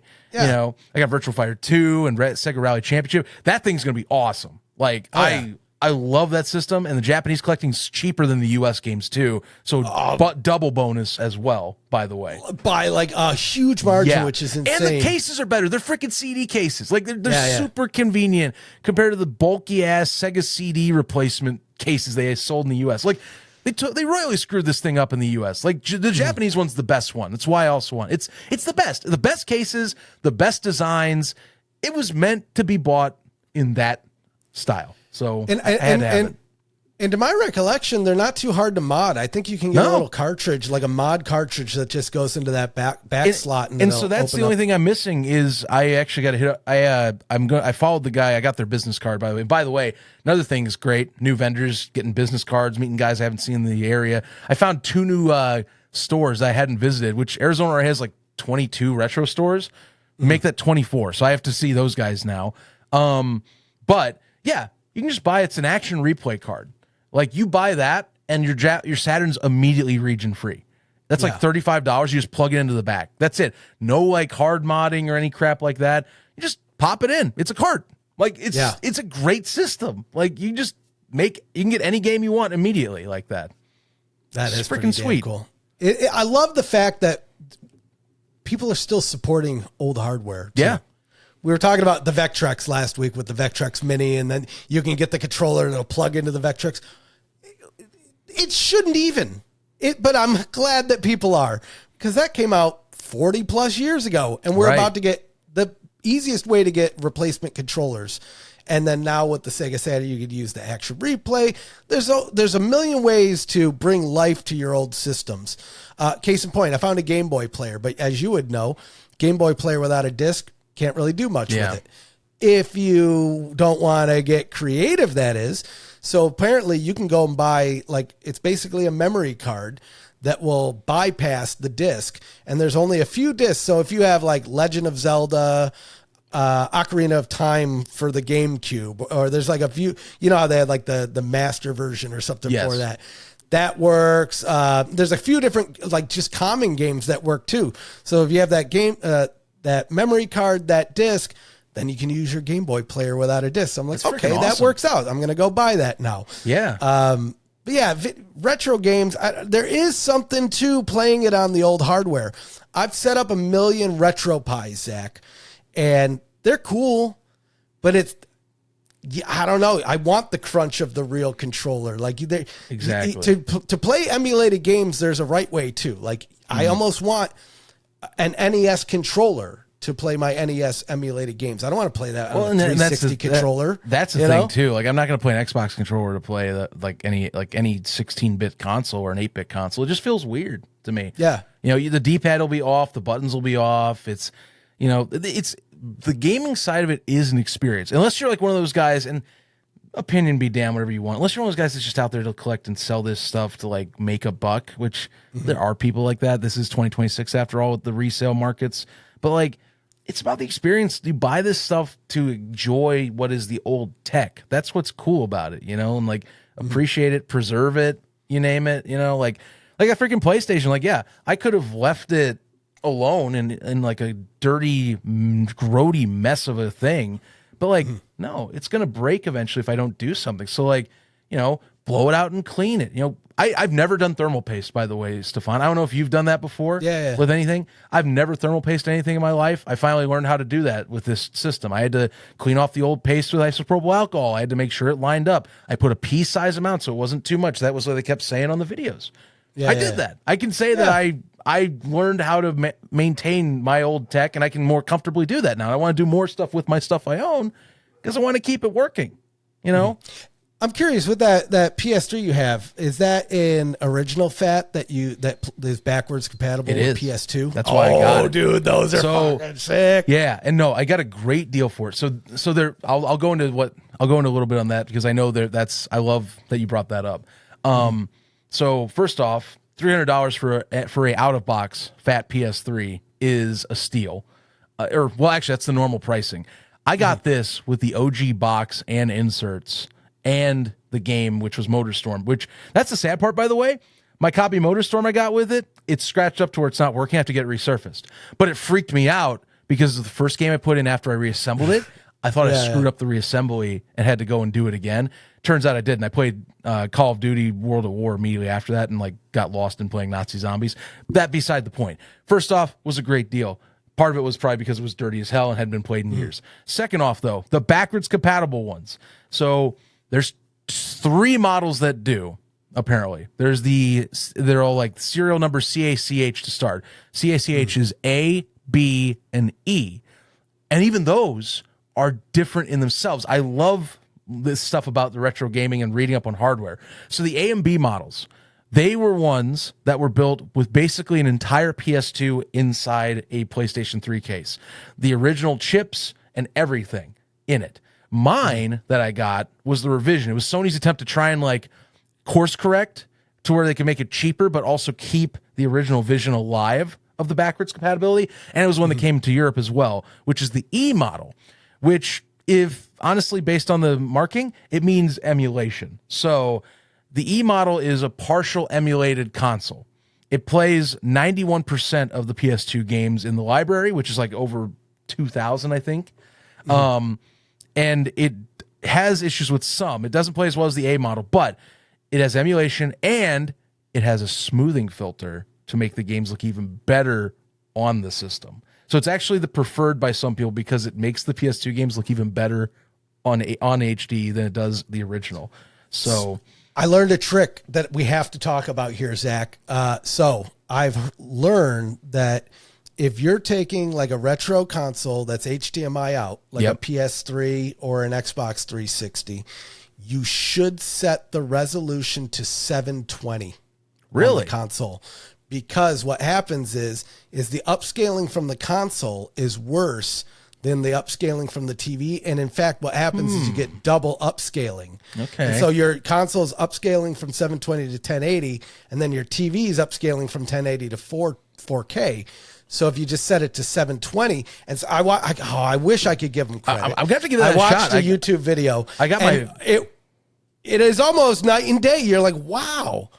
The TV really did the upscaling like pretty crisp, and it's not going to be like a modern game, but it's pretty close. Yeah, I'll have to take a look at that because I mean, I'm up for it, you know, and mine probably does that a little bit too, you know. But a lot of those games were designed for 720 primarily, so that does make a lot of sense technically, or like in the technical sense. So I'll have to give that a shot. Good tip. You lose a lot of like the fuzziness around the edges when you do that. It's like unless it's like true upscaling, you're really just stretching the image out. So like you are losing some pixel clarity with that. So it makes sense. I like the thought behind it, you know. But yeah, I mean, I'll add that to my tests. I've been testing out. That thing works great now. But yeah, actually one of the videos, and you might cringe at this. I don't know how you are with like hardware mods. I'm very like, unless I really need to do it, I'm very like, keep the original hardware, don't rip it out and put something in or whatnot. And so one of the guys I watched, his name's Mystic. Great videos, by the way, on these consoles and like the what works and what doesn't work on the backwards compatible. He made the ultimate PS2, or PS3, which was, all right, I'm going to redo the thermal paste, clean it out, blah, blah, blah. I'm going to add a new fan with a fan dial to adjust how the fan speed is in it. So you can make it faster or slower to cool it down as you need, like manually on the back. And then he did one thing that I had to like look away to improve the air cooling on it. He grabbed a piece of paper with a circle and dots, put it on the back, traced out the outline, and he drilled holes in the case. And I sat there in horror as I watched this man take an original PS3 and drill holes into the case, which unless you stand on the side, I guess you don't see it. But in my head, I'm like, you just broke that up. I feel hurt as a guy that like likes preserving the original stuff, seeing that happen. So this is not the same at all by any means, but it's a story that popped into my head and I have to bring it up now. So it's funny enough, it was either a PS3 or a PS4. I want to say it was a PS3, but for some reason I want to say it's PS4. Nonetheless, it was a video game console. Okay. I walk into my buddy's house. This is maybe like 5-6 years ago at this point. He lives in Michigan. I live in Texas. I was visiting up there for a buddy's wedding of mine. And I noticed he has his TV mounted on the wall, and he had a video game case, like a DVD case, drilled into the bottom of his TV with a piece of wood then drilled into the bottom of that was then acting as a stand for his PS3 behind his TV. Oh. And I was like, there's probably a million ways you could have done that were better. Because I'm just thinking, like, how did you not blow up your TV? I don't know. Call me crazy. I come from the old school, like you didn't want to be opening up a CRT. Like you could legit blow your ass up by touching a CRT. And so I know the flat screens are a little bit different, but I still wouldn't feel comfortable drilling into an electronic and then hoping you plug it in and it just works fine. I don't think anyone would feel that's worth seeing Jesus by touching a tube in a TV. No. Tube TVs are scary, or Satan. I mean, hey, some people are evil. We don't discriminate that way. Yeah. Good. Well, maybe not a good segue, but segue nonetheless. So I've been having a little video game adventure myself. What do you find anything fun lately? Oh yeah.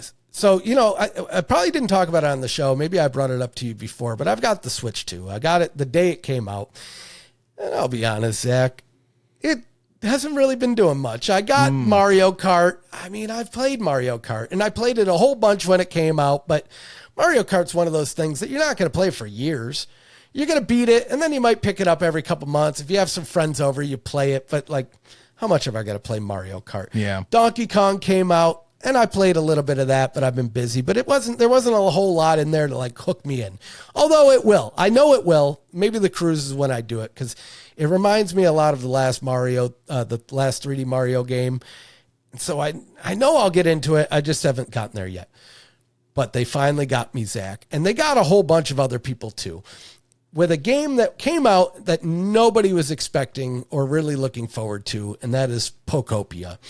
And if you don't know what Pokopia is, it's essentially a cross between Animal Crossing, a little bit of Minecraft, and Pokemon. And I love all those games, man. Especially Animal Crossing. Granted, it was during COVID, or the illness we shall not name. I think enough time has passed. I think enough in the episode where we're not. It's been 6 years, man. I think we're good. Isn't that crazy? Yeah, 6 years. I mean, but then again, to not make it too much a segue, there's still people that lean into stuff that is COVID related. It's like, dude, it's been 6 years. I know. I know. Anyhow, nonetheless, Animal Crossing was just my jam, man. And this just shows how good of a game it is. My wife barely plays games. She got into Animal Crossing. She beat it before I did. Oh, wow. Okay. Yeah. So now I'm like, oh, Pokopia is like a new Animal Crossing. So I'm trying to like kind of get her into it too, because I think it'd be fun for her to be into another game. But it is great. It is amazing. It's like Animal Crossing, but honestly, a little bit better. Usually when you see these like games that want to be like another game, they're good, but they're not great. No, this is, and what seems to be turning out to be, a Switch 2 system seller. Okay. Here's how it has to be, Zach. I was out, not this past Saturday, the Saturday before, a day after Pokopia came out. I was at Target for running errands. They were sold out. Target was next to Best Buy. I was like, I'll stop at Best Buy. They were sold out. And at that point, I was like, okay, why am I just going store to store? Let me just use technology to my advantage. I looked up GameStop, looked up everywhere was sold out of physical copies, which is interesting because this is a game key card where the game isn't even on the thing. Yeah. And so worst case, I was like, well, if I don't find a copy, I'll just buy it digitally. Big deal. Although I'm a weirdo, Zach. I like it on my shelf. There's certain games I buy digitally, but I will still buy the damn. Well, that's why they're still doing it now, and why Nintendo's doing it is they're like, well, it's for the guys that like keeping the physical box. Yeah, which is sad though because it's not the actual game. It's like I said, it's just an access code in a cartridge. But if anything, is more a pain in the ass because now I have to put the cartridge in to play a game that's digital anyway. It's the whole thing's silly, but I want it on my shelf. Nonetheless, I get to Walmart, and the reason I check my local Walmart is there's been 3 instances where they've said something is sold out, and I'll get there and they have one left on the shelf. Almost like there's somebody that works at the Walmart that's like, I want to buy this after my shift, so I'm going to put one less in the inventory to where hopefully people that are coming just based on the app don't order it, right? Sure as shit. Go in there. They said they're sold out. I was going to pick up some beer and some boxes anyway. One left in the shelf. Naturally, this is the time at Walmart where there's nobody around to open the thing. And I see there's one left. And I'm like, great. If I'm not the person to get the person, somebody else is getting this game. And so I'm waiting. I find, do you have access to the thing? No, but I'll talk to somebody. And like 3 other people come by. No, I don't. But we'll call. Finally, there's another guy coming. And as he's coming, a guy and his son walk up. And they're like, oh, are you getting something out of the game case? I was like, I am. And they're like, okay, cool. This guy will get it for us too then. You know what game they were looking for, exactly. You know it. And I know nobody's going to believe me. My wife doesn't believe me. I was going to be the bigger man. And if they were saying they were going to go for that Pokemon game, I would say just give it to the kid. Because the kid's like 9. Okay. I can just buy it digitally. I don't need it, right?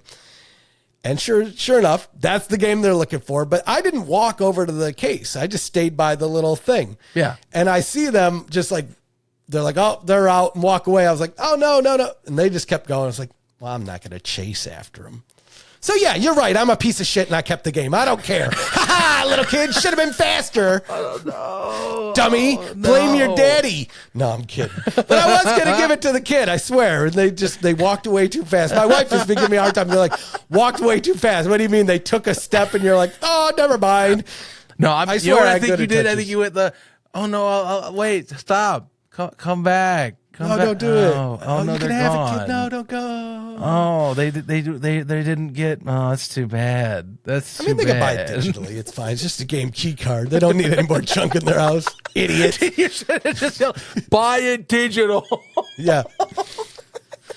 Oh man, he had the little Emobi too to go with it. Oh, he did. Amiibo. Oh no. I'm like, oh no. They bought the Amiibo though, so you know what? They know they can get it digitally. I did that kid a favor. Nonetheless, it's been a great game because I got home and I didn't really know what I was getting into. I just saw that everybody in the span of the time that it came out and the 24 hours later said, holy crap, the game is actually good. Like nobody expected this game to be good. They all just thought it was going to be some shovelware Pokemon spin-off game.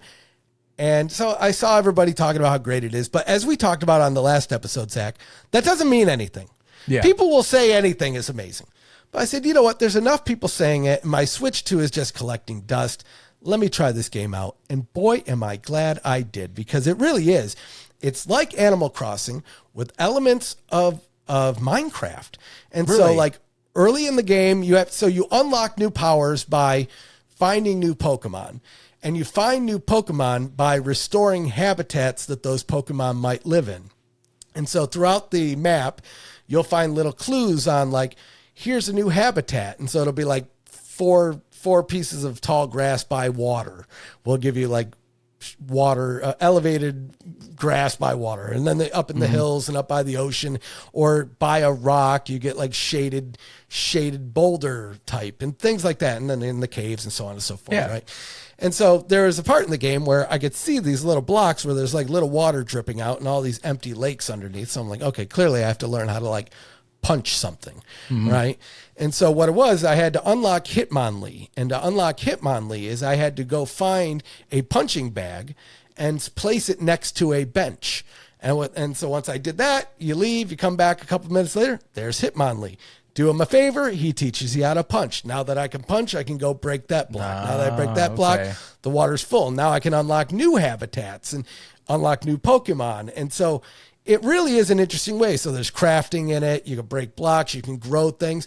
Whereas in like Animal Crossing, where this is like this to a certain extent, but Animal Crossing is very strict on what you can unlock. And so like early game, you do a little bit of your game, and then there's really not much you can do until the clock actually changes to the next day in real life, because that's the next day in the game as well. And whereas this, you can ramp it up by unlocking a bunch of Pokemon faster. Now, granted, it's not going to like speed you through the game. It's still going to pace you through. But it also does follow the rules of Animal Crossing where like if I play the game in the middle of the day, it's daylight in the game. If I play the game at night, it's nighttime in the game. It follows the real world sun. They have events in the game to where like, okay, they might have like, I'll think about like Animal Crossing where there's like a flower festival. Right. But during that festival, you can only get certain items. Okay. So they're going to do things like that in Pokopia as well. That's pretty clever. But it's great. Yeah. It's a fun little game. It's great little cozy game. If you want to play games and not worry about anything killing you, this is it. You can't lose. The only thing you can do is take longer to beat the game. Yeah, that's true. It. That's true. No, I've seen some things with the Switch too that I think a lot of people, and maybe it's just the sentiment and feeling of what like modern gaming is right now, where it's like people just want a mass amount of new stuff and new games, and not just all online or all digital or whatnot. And I feel like that's kind of also why it's breaking through. Is it's a legitimate system seller, and it's something that's like what people want for that system that they can go and pick up and buy, and that is a unique experience. Because I mean, shoot, man, I'm a Sony guy, and like they're getting dogged ever since the PS5 started. Where a system with no games, which is like is a misnomer, but like I kind of understand what they're saying because they just keep on trying to make live service games and then canceling them and then removing the studio anyway. So I think that'll be fixed with PS6 because I think so. Unfortunately they're going to stop releasing games on Steam. Or it sounds like they're gonna like some of the games, like like Call of Duty-esque games where there's an online lobby. Yeah, you're getting that on. Well, Steam. I think they learned their lesson. Is the thing. Yeah. I think they realized, hey, look, our lane is these amazing story-driven games. We don't need to like go hardcore in. Let's make like once in a while because like Helldivers technically is a Sony game that they manage, so like that's popped off. It's great. Marathon, for what I've understood, is done solid. So seems like it'll have legs. But they don't need to make like everything an online property. Like they were trying to do God of War and like The Last of Us, which like you read the stories on those and like The Last of Us one, I'm like, yeah, if I was Naughty Dog, I'd be pissed too because like that's not what we do. We do story crafted experiences. Why are we messing and wasting years of development on an online property that we are not 100% great at anyway? And then Blue Point, it sucks they went under because they did great remasters, but like, unless it was going to pop off, like I think Sony's like, yeah, maybe we shouldn't be doing everything online. Maybe we can slow that down a little bit or something like that. Well, I'm actually looking forward to the next generation of systems because I was all down and out because Xbox was going away, but now they got Project Helix, which is perfect. If you think about this, you will be able to get an Xbox and play Steam games on it. Yeah. That's going to be hard to compete with for these other guys. Like Sony better figure that out because that's going to be tough. Imagine having all of your Game Pass games and your Steam games in one little console that you can hook up to your TV. Now, PS6, I think they're going to try to go the Switch route, which is going to help them, right? But Xbox kind of has that too with their little ROG Ally thing they got going on. It's basically an all digital Xbox in your hand. So, Sony's trying to do that too and all that. Honestly, the only thing I'm concerned with moving forward with like newer systems is like how long does physical stay around? Because it feels like at some point it's toast, brother. I mean, I know it's going to be, but like how much more can we get before they finally KO it? Because like the next one, it sounds like they're going to do the same thing what they did with the Pro, which is like, we'll give you the option, but we're not going to make it like a day one, it's on the console thing anymore, which is kind of a shame, but at least if they give me the option, I'm okay with that because I would rather still have the discs. I'm a collector. Well, the sad part is though, too, is the discs in some instances are just like these game key cards too, where like there's not much on the disc. Like you think about, what's the game? Cyberpunk 2077. If you bought that game right now and tried to play it with no updates, it's not even the same game. No, it's not like day one patches exist for a reason now. Yeah. That is so true. Shoot, man, even like mess with the PS3, for example, like technically that shop still exists and there's updates and stuff. So like I'm trying to like get it up to speed And Sony now, because it's such a pain in the ass and security risk, they've made it where it's like, okay, you need to scan a QR code, then get a new password specifically for the device you're on, log it in, and do it that way. And then if you want to buy anything on our store, they're like, yeah, so you can't just put the credit card in. You have to actually buy credits like you used to, and then put the credits on your account that are only good for this or the Vita, or even the PSP still has its store available, surprisingly. And credit, it's great because like I still can access all this stuff, but it's going to get harder. Like that's the thing. They don't want you using that. That's why like these stores die off so quickly now. Like the Xbox 360 store is gone. That's been almost 2 years now. And you can't buy anything on there anymore, Yeah. So. Same with 3DS, same with the Wii. Freaking Wii U, they didn't wait around. They killed that thing off super fast. And there's like, there's still somewhat modernish titles on that thing that you can buy, like disc, The Wii U is great. There's not a whole lot of a reason to buy one nowadays because they moved most of the games that you would need to. Yeah, you're better off getting a Switch and getting the modernized stuff on Switch. Yeah. But I love the Wii U, man. There is still a couple of games that, like Nintendo Land, for instance, that game ain't coming out anywhere else. It's great for emulation. The Wii U really is like great. It sucks because I'm still forced. I still keep my Wii because it plays GameCube, although I have a GameCube, and I keep my Wii U because it plays Wii and Wii U games, and so I got this weird little thing going on. But I just keep all that crap. You never know what situation you're going to run into. But I still love playing the Wii, like Wii Sports, even though there's Switch Sports. It ain't the same. There's something with that Wii Sports. You can't with the jank light bar. Like it worked the way it worked, but it was so good the way it did. Switch Sports is fine. If you ever get a Switch, you should get Switch Sports because we can at least play that online. Oh no, definitely. Sweet, Yeah, a Switch 2 is in the cards at some point. Honestly, I get caught up so much in trying to get my old stuff, and then I have the PS5, so it's like I know I'll get a Switch because now that the whole Switch library is out there, plus with the 2, like it just makes sense to get a 2 just to have it backwards compatible and collect for both. So, and it's a great time to buy Switch 1 games. They're so cheap. Oh, I imagine. I've debated buying systems because you can get like a Switch now for like $170 easy. And I'm like, man, I could get but then I could get the 2, which has all of it anyway, and I'm future proofing my collection stuff anyway, and the Switch is probably going to go down in value still anyway later because the 2's already playing all that. So like, at some point, it's going to be a part of my collection. I keep on circling back where I'm like, ooh, Saturn, ooh, my Atari stuff. Yeah. I'm still buying Atari stuff, I just think of all the games like Snipper Clips. I told you about Snipper Clips. The game's old as dirt now, but I'm telling you, I don't care. We'll stream that. It'll be so much fun to play. That'll be like a perfect online game. And it's like probably $10. Some of these Switch games you can get pretty cheap, and I'm sure it goes on sale too. But yeah, what else do we got this week? Is that it? We may have gone through the whole list. I mean, I got football. IFL kicked off this weekend as well. Okay. Which honestly, that's one thing with me being in conventions and stuff, didn't really get the chance to watch. But, they do have a new deal for TV. And I will say that's worth going into is that the new IFL TV partners with Yahoo and Overnight. It's pretty damn good. It looks like actually like higher, like more towards television quality production now. Like they have CBS broadcasters on there and like a bunch of guys from like the industry that have been part of this now.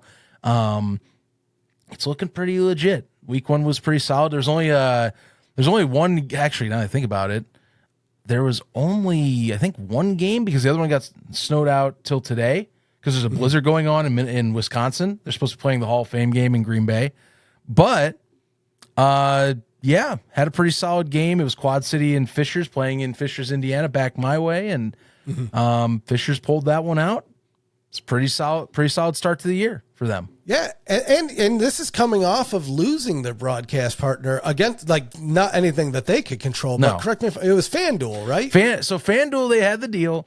Honestly, the only thing I will say to that is when they made that deal with FanDuel was already like in the shitter financially and was kind of in desperation mode anyhow. But there was a chance that they could still try and get it to work. And now they moved to a platform that is Overnight, which is like a much smaller end thing.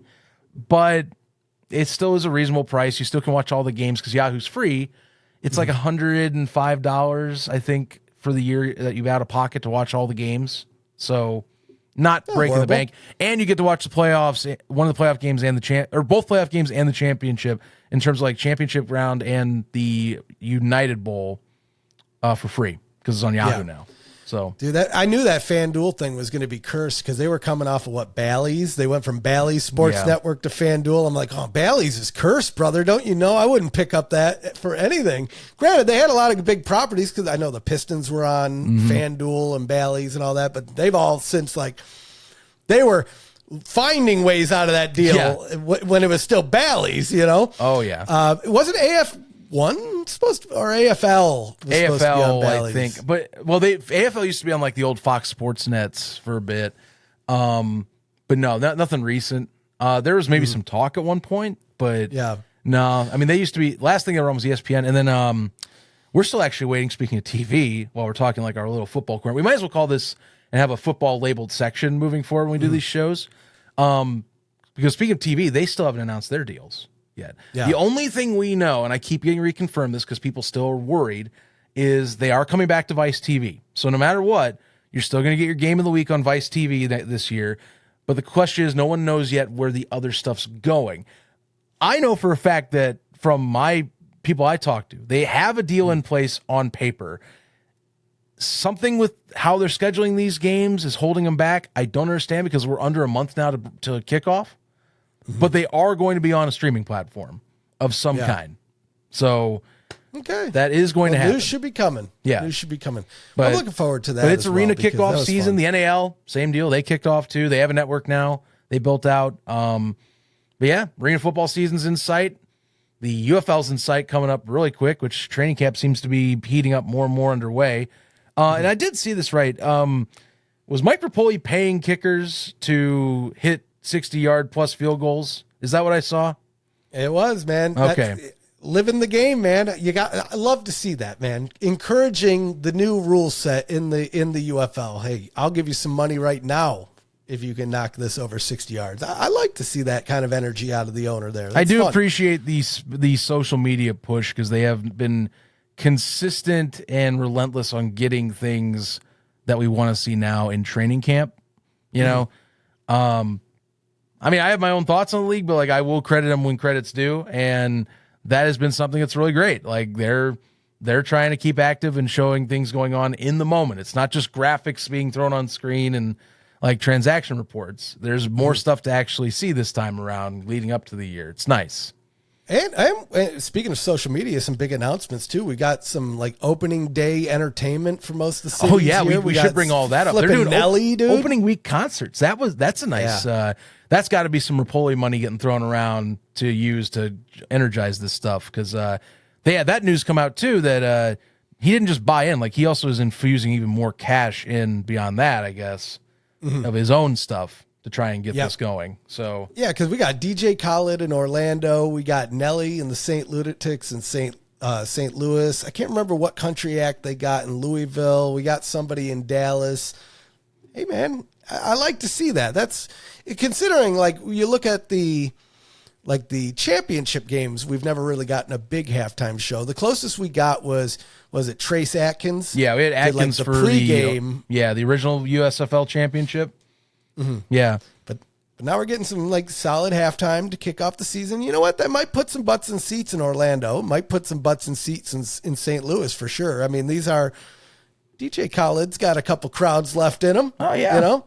Well then, and I see what they're doing, and I agree with it. Where it's like, look, you know, let's get people into the building, you know, and try and make it. You know, football's one thing, but you know, you have to get over the hurdle of it's not the NFL. So how do we do that? Okay, let's offer a concert. It's extra value. You know, when we talk about these tickets, you know, and this has come up a lot more because in the last few years in the UFL, prices have gone up because there's not been really any extra added value. It's, well, we need to make up cost losses on this stuff. So let's add more price to the tickets. But the problem is when you advertise yourself as an affordable option, you kind of have to keep the value consistent if you're raising the price. Like in some way, you got to keep the value in pace with the price, and they weren't doing that. So this first game, I like it. And I know the prices for some markets have gone down a little bit this year too. That helps as well. But to add on like a big time act for these markets, for each one of these for one of these venues, is a smart business play. I do like this idea. Now the theory is, this is where, and you'll know this too from just you being in this stuff as well, how much retention can they get from beyond just getting the concert goer type, or the I'm just out here because, well, DJ Khaled's playing, I get a football game as a bonus. How many of those people do they get is the question, because that's what this first week's going to be, is about, okay, let's get people in and let's convince them to stay coming back. Right. Because that's going to be a make or break moving forward. I think we'll see, and I want to hear your thoughts. We'll see attendance up week 1 for sure. It's already tracking that way. They keep adding stuff like that. And it was even tracking before the concert, so I'll be fair. I don't want to be disingenuous or anything. How much will they retain it, and will it stay consistent through the season? That's the true test to this whole thing. Concerts will bring in different people. They will bring in specific folks just to come in and watch a concert. So that's an important piece to this puzzle right now. Yeah, it'll be interesting to see, because I don't know. I mean, it could be 50-50 on how many people show up, and then 2, how many of those people continue to stick around in, week 2, 3, 4, so on and so forth. But it doesn't hurt. It doesn't hurt. When we were talking about and it would be nice to see them promote these games a little bit more in some different avenues. Well, credit to where credit's due. Rapoli is doing at least that, trying to get some big name people in here, get some eyes on the product that might not normally have eyes on the product, or might not even know it exists at all. But yeah, will that translate into continued audience? I don't know. You would assume there's going to be some, right? There's going to be some groups of people that are like, oh, I didn't even know this is here. Yeah. They find out it's affordable, and then they get locked into like a season ticket package for a couple $100. And then, maybe they do. But that's something to definitely keep track of. And we're so close. We're so close to another season of spring football here. 11 days. 11 days on 11 the horizon. days from 5, the 5th anniversary of Spring Stock 2, which is crazy. Bigger than, better than ever before, online and in real life and on the road, because Ducky's going to be doing an away game with Spring Stock as well. Can you beat that? I don't know. I got to ask you, too, because I know I'm going to be out there at some point this year. We can meet up. Are you planning on going to Dallas's Toyota Stadium besides going to Shell Energy at some point this year? Oh, yeah, I'm going week 1. You are? Because I'm doing Spring Stock Tailgate out there. Oh, that's right. So we got Gamblers at Renegades week. Well, this is perfect, because then I could do the show online Friday night, go out for the tailgate Saturday, and then watch the Sunday game just at home, So that'll be a nice little road up. And I'm excited to see, because nothing against Choctaw. It was great, but it was just a little funky. It was a little awkward. It was made for baseball. It was getting a little old. Shoot, 2 years ago when we last went, it was getting old. There's obvious rust up in those upper bleachers and in the press box. It's not seeing nice days right now. So Yep. But yeah, I do like the switch to the MLS stadiums. I'm really looking forward to Shell Energy. I'm looking forward to Toyota, whatever it is that they got going up there. It's going to be fun. I'm just glad they got the Shell Energy deal done, because I remember you and I talking about this at the end of the USFL, going the first year they both competed. And then when they started switching over, going, why was this never an option unless the MLS team was just resistant? And now they finally had someone who could talk to them. They came to a conclusion on how to operate. Because I've always thought even last time we were down there for the Astros game, and doing around the UFL from the bar just down the street, where it's this is perfect. It's actually in Houston, Houston, University of Houston's great. I love the stadium and I love the atmosphere of it. I imagine it's a wonderful college football stadium, but it is separate in a way. Shell Energy's right in town. I love the location. That's more Houston than the University Stadium. So yeah, you're right. And especially comparing it to even Rice, which both of them, it's I could see the skyscrapers, but we're not really in town per se. We're still kind of out of bounds a little bit. Yeah. I really love Shell Energy because it's basically like one road to get down there. Once I get to the 45, it's just the 45 all the way down. I get off, and then Shell Energy's basically right there, which was similar with TDECU, but I had to do a little bit of wonkiness once you get down into the city. So that's going to be nice. Hell yeah. Yeah. And the shade, just having shade in that building, at least on the side I'm on, is going to be huge. Oh my God. I don't understand. I will never. I will never want to be in a setup like Rice Stadium ever again. If I don't have to be. If I don't have to be. I love outdoor vibes, but roasting alive on metal bleachers is not. It is its own thing that I will try and avoid like crazy anymore. Man, I can't. Not like that. Dude, that was end season games. There was just people passing out from dehydration and stuff. It was brutal. And it was so empty at those games that they had like no vendors open by the end of the season. Like we basically had one vendor on each side of the building. You know, because like why would they? You know, you've been to those games, Zach. Oh yeah. Even when it was packed, it was not packed. You know, right. While we're on this football trip, I think we'll find a name for this because this is going to be like our football section. We'll always have a football section to talk about leagues. Continental Football League finally has all 8 teams locked up. I'm bringing it up because I'm interested. I got a team in Indianapolis. I'm going to be focused in. I got Steve Kaiser coaching the Michigan Arrows up in Detroit. I'm going to be interested. You know. Yeah. We have the 4th Texas team locked in, which is funny. They're going to Fort Worth. And directly, maybe not 100%. No, it's direct competition. Screw it. It's in the same space. They're basically competing with the UFL in a way. Going to be a smaller stadium, of course, because they've already been showing that. But man, you know, really, the Texas thing, they really are just leaning into those like mid-sized markets, which Texas has a ton of them. But and it's the greatest state in the union, so they picked wisely. Well, Fort Worth's not mid-sized, but you know what I'm saying. Yeah. No, I think it's good, and I guess I'll officially say it now. I still got to go with the Toros. I just have to go to the Toros. Stan Beldwell's there. We got the homies from the UFL community kind of running the shop there. I can't be angry at that. Yeah. You would think I would go for the Fort Worth team because it's much closer to my house. Well, they're probably about the same. San Antonio's a little bit further away. Yeah. But I'm definitely going to get, I'm not going to go out to every game in San Antonio, but I'm probably going to go to at least their first home game. Well, we just talked about roasting alive, and this league's going. Oh, that's going to be brutal, dude, because I think it's going to be in June. I was just looking up the, let's just. Yeah, I'm pulling back up the schedule here again, or at least what it's supposed to be doing here. So let's just. Their websites. Oh, there we go. So, I mean, it says summer 2026. 73 days. It was on their from now. WeFunder page, wherever that was. I'm certainly the season starts in May. It's like late May. Mm-hmm. Yeah. Well, their first home game though is in June. Yeah. Yep. Nonetheless, I'm going to be out there for a game. I got to go with the Toros just because all the reason I mentioned before.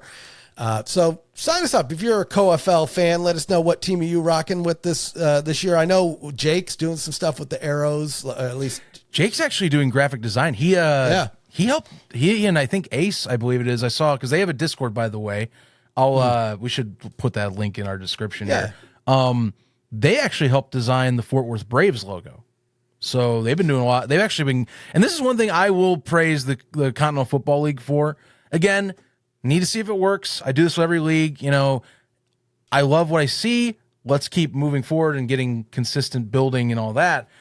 They're very fan engaged, fan input heavy on what they're doing right now. And I really love it. Cause like we're seeing a lot of guys that, you know, and credit, some of it's from abandoned teams in the UFL right now that are going over, like, you know, Jake and like Ace and like Muir from the tour from like the Brahmas. They're over there. They're trying to invest in their community and like all that and do things that are in their spot that they can't do with the UFL anymore.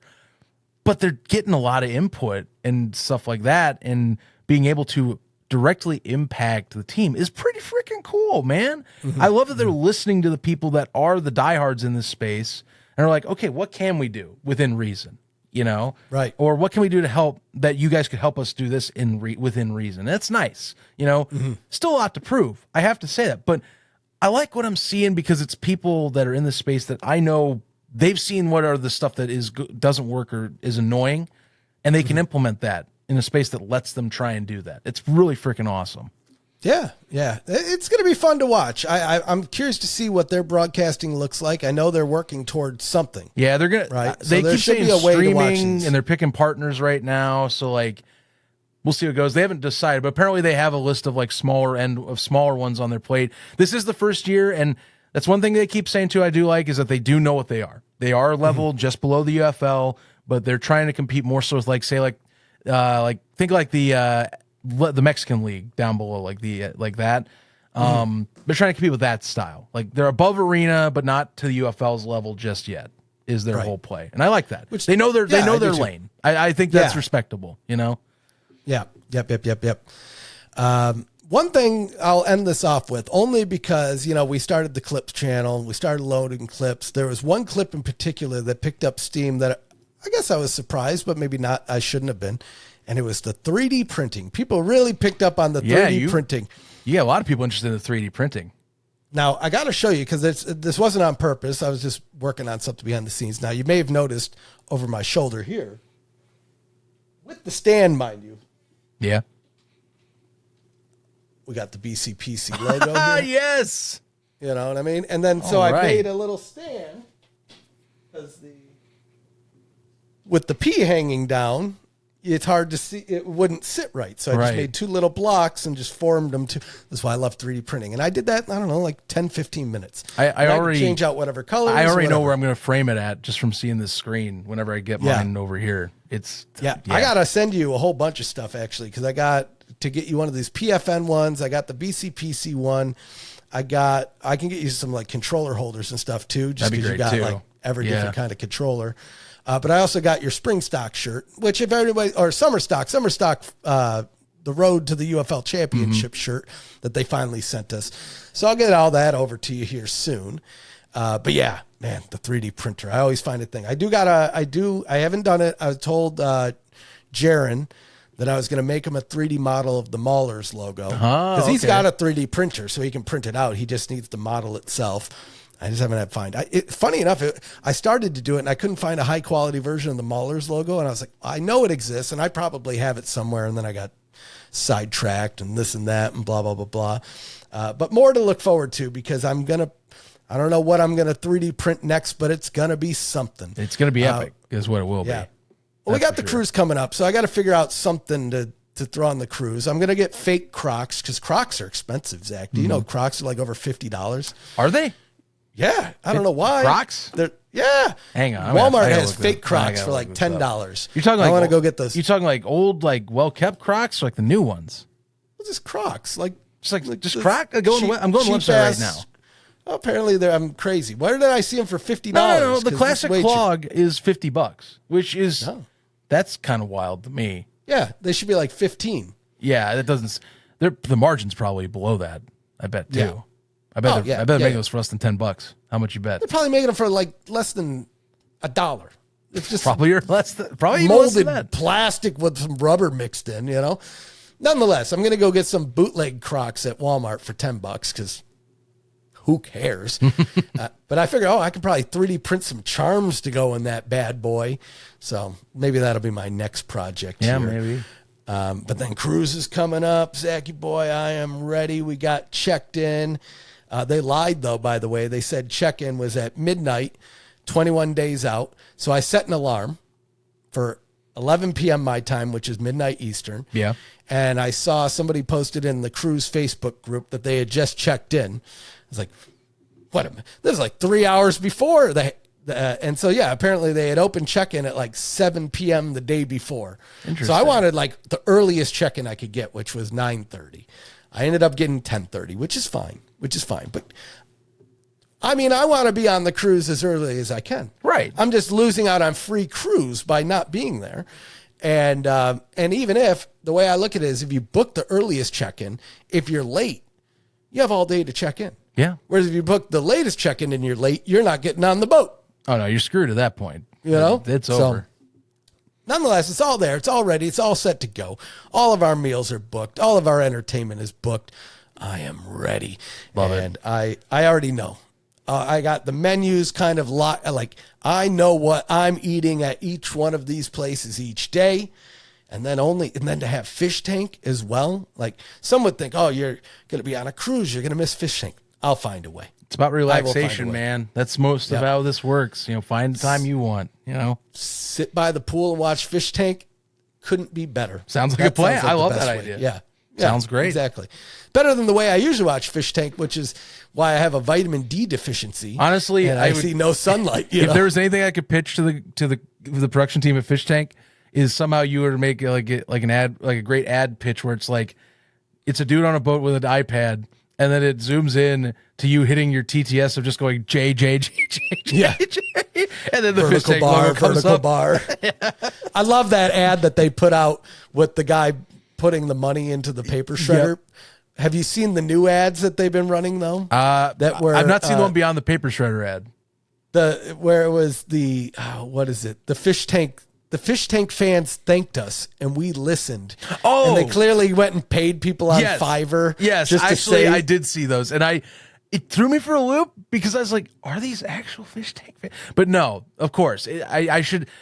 You keep teaching me this, and I keep doing this to myself. Assume it's not what you think it is. Just go in like that, and it's funny as hell going in like that every time. Man, I was so hyped though yesterday when they ran their first ad break. It just came up, Fishtank. It's a gay show. I was like, I called it. It's a gay show. I got some good traction on that that tweet there, but yeah. And honestly, I don't know. It may still be a gay show. I think everyone may. I don't know. We'll find out. I'm sure in due time. We will certainly see. Any final thoughts as we head into the sunset on episode 2 of the Boys Club? Episode 2 of the Boys Club. Now wrapping up things. Yeah, I mean, look, I'm glad we're getting into this more and more. Can't wait to go to our next episode and chat what's going on. Always fun times talking with you. But yeah, man, let's just keep building this thing up again, guys. Keep it. And here, this is just me talking to you, the audience. We both done this already today, but again, like just keep giving us feedback. All right, like look, we want to hear from you. I know we brought up the comments earlier at the beginning about like some folks on being disappointed or that we've given up. I haven't given up. We still want to do podcasts. We just want to try and talk stuff we enjoy. We have a lot that we enjoy discussing off air that we feel makes great stuff for you out here, and just keep telling us what you want. I don't care. We love any comments, man. We'll take it. Yeah. And if you're looking for UFL stuff around the UFL and UFL Tonight, absolutely. I mean, you got it. Same old channel too. Head up PF Newsroom, give it a follow, click the bell, builds morale. Hell, you might see us there sometimes too, but otherwise, you got plenty. You got all kinds of stuff. We'll be there for Spring Stock 5. Just wait until I start talking about Fishtank in the middle. I won't. I swear I won't. It'll be purely UFL. During Spring Stock 5. Yes. That's I'll promise that. No, pure absolutely. Absolutely. All right, guys. Well, you know the drill. Follow us online. We're still at UFL Podcast. Sooner or later, that'll change. Over on YouTube. BCPCHQ, baby. BCPCHQ. Follow us. Click the bell. It builds morale. Subscribe. We need it big time. We're only at 5. You know how long it's been since we've been at 5 subscribers, Zach? Yeah. It's been a long time, but we're going to build that. We're going to build that up. I think that's it, guys. So until next time, sign you up.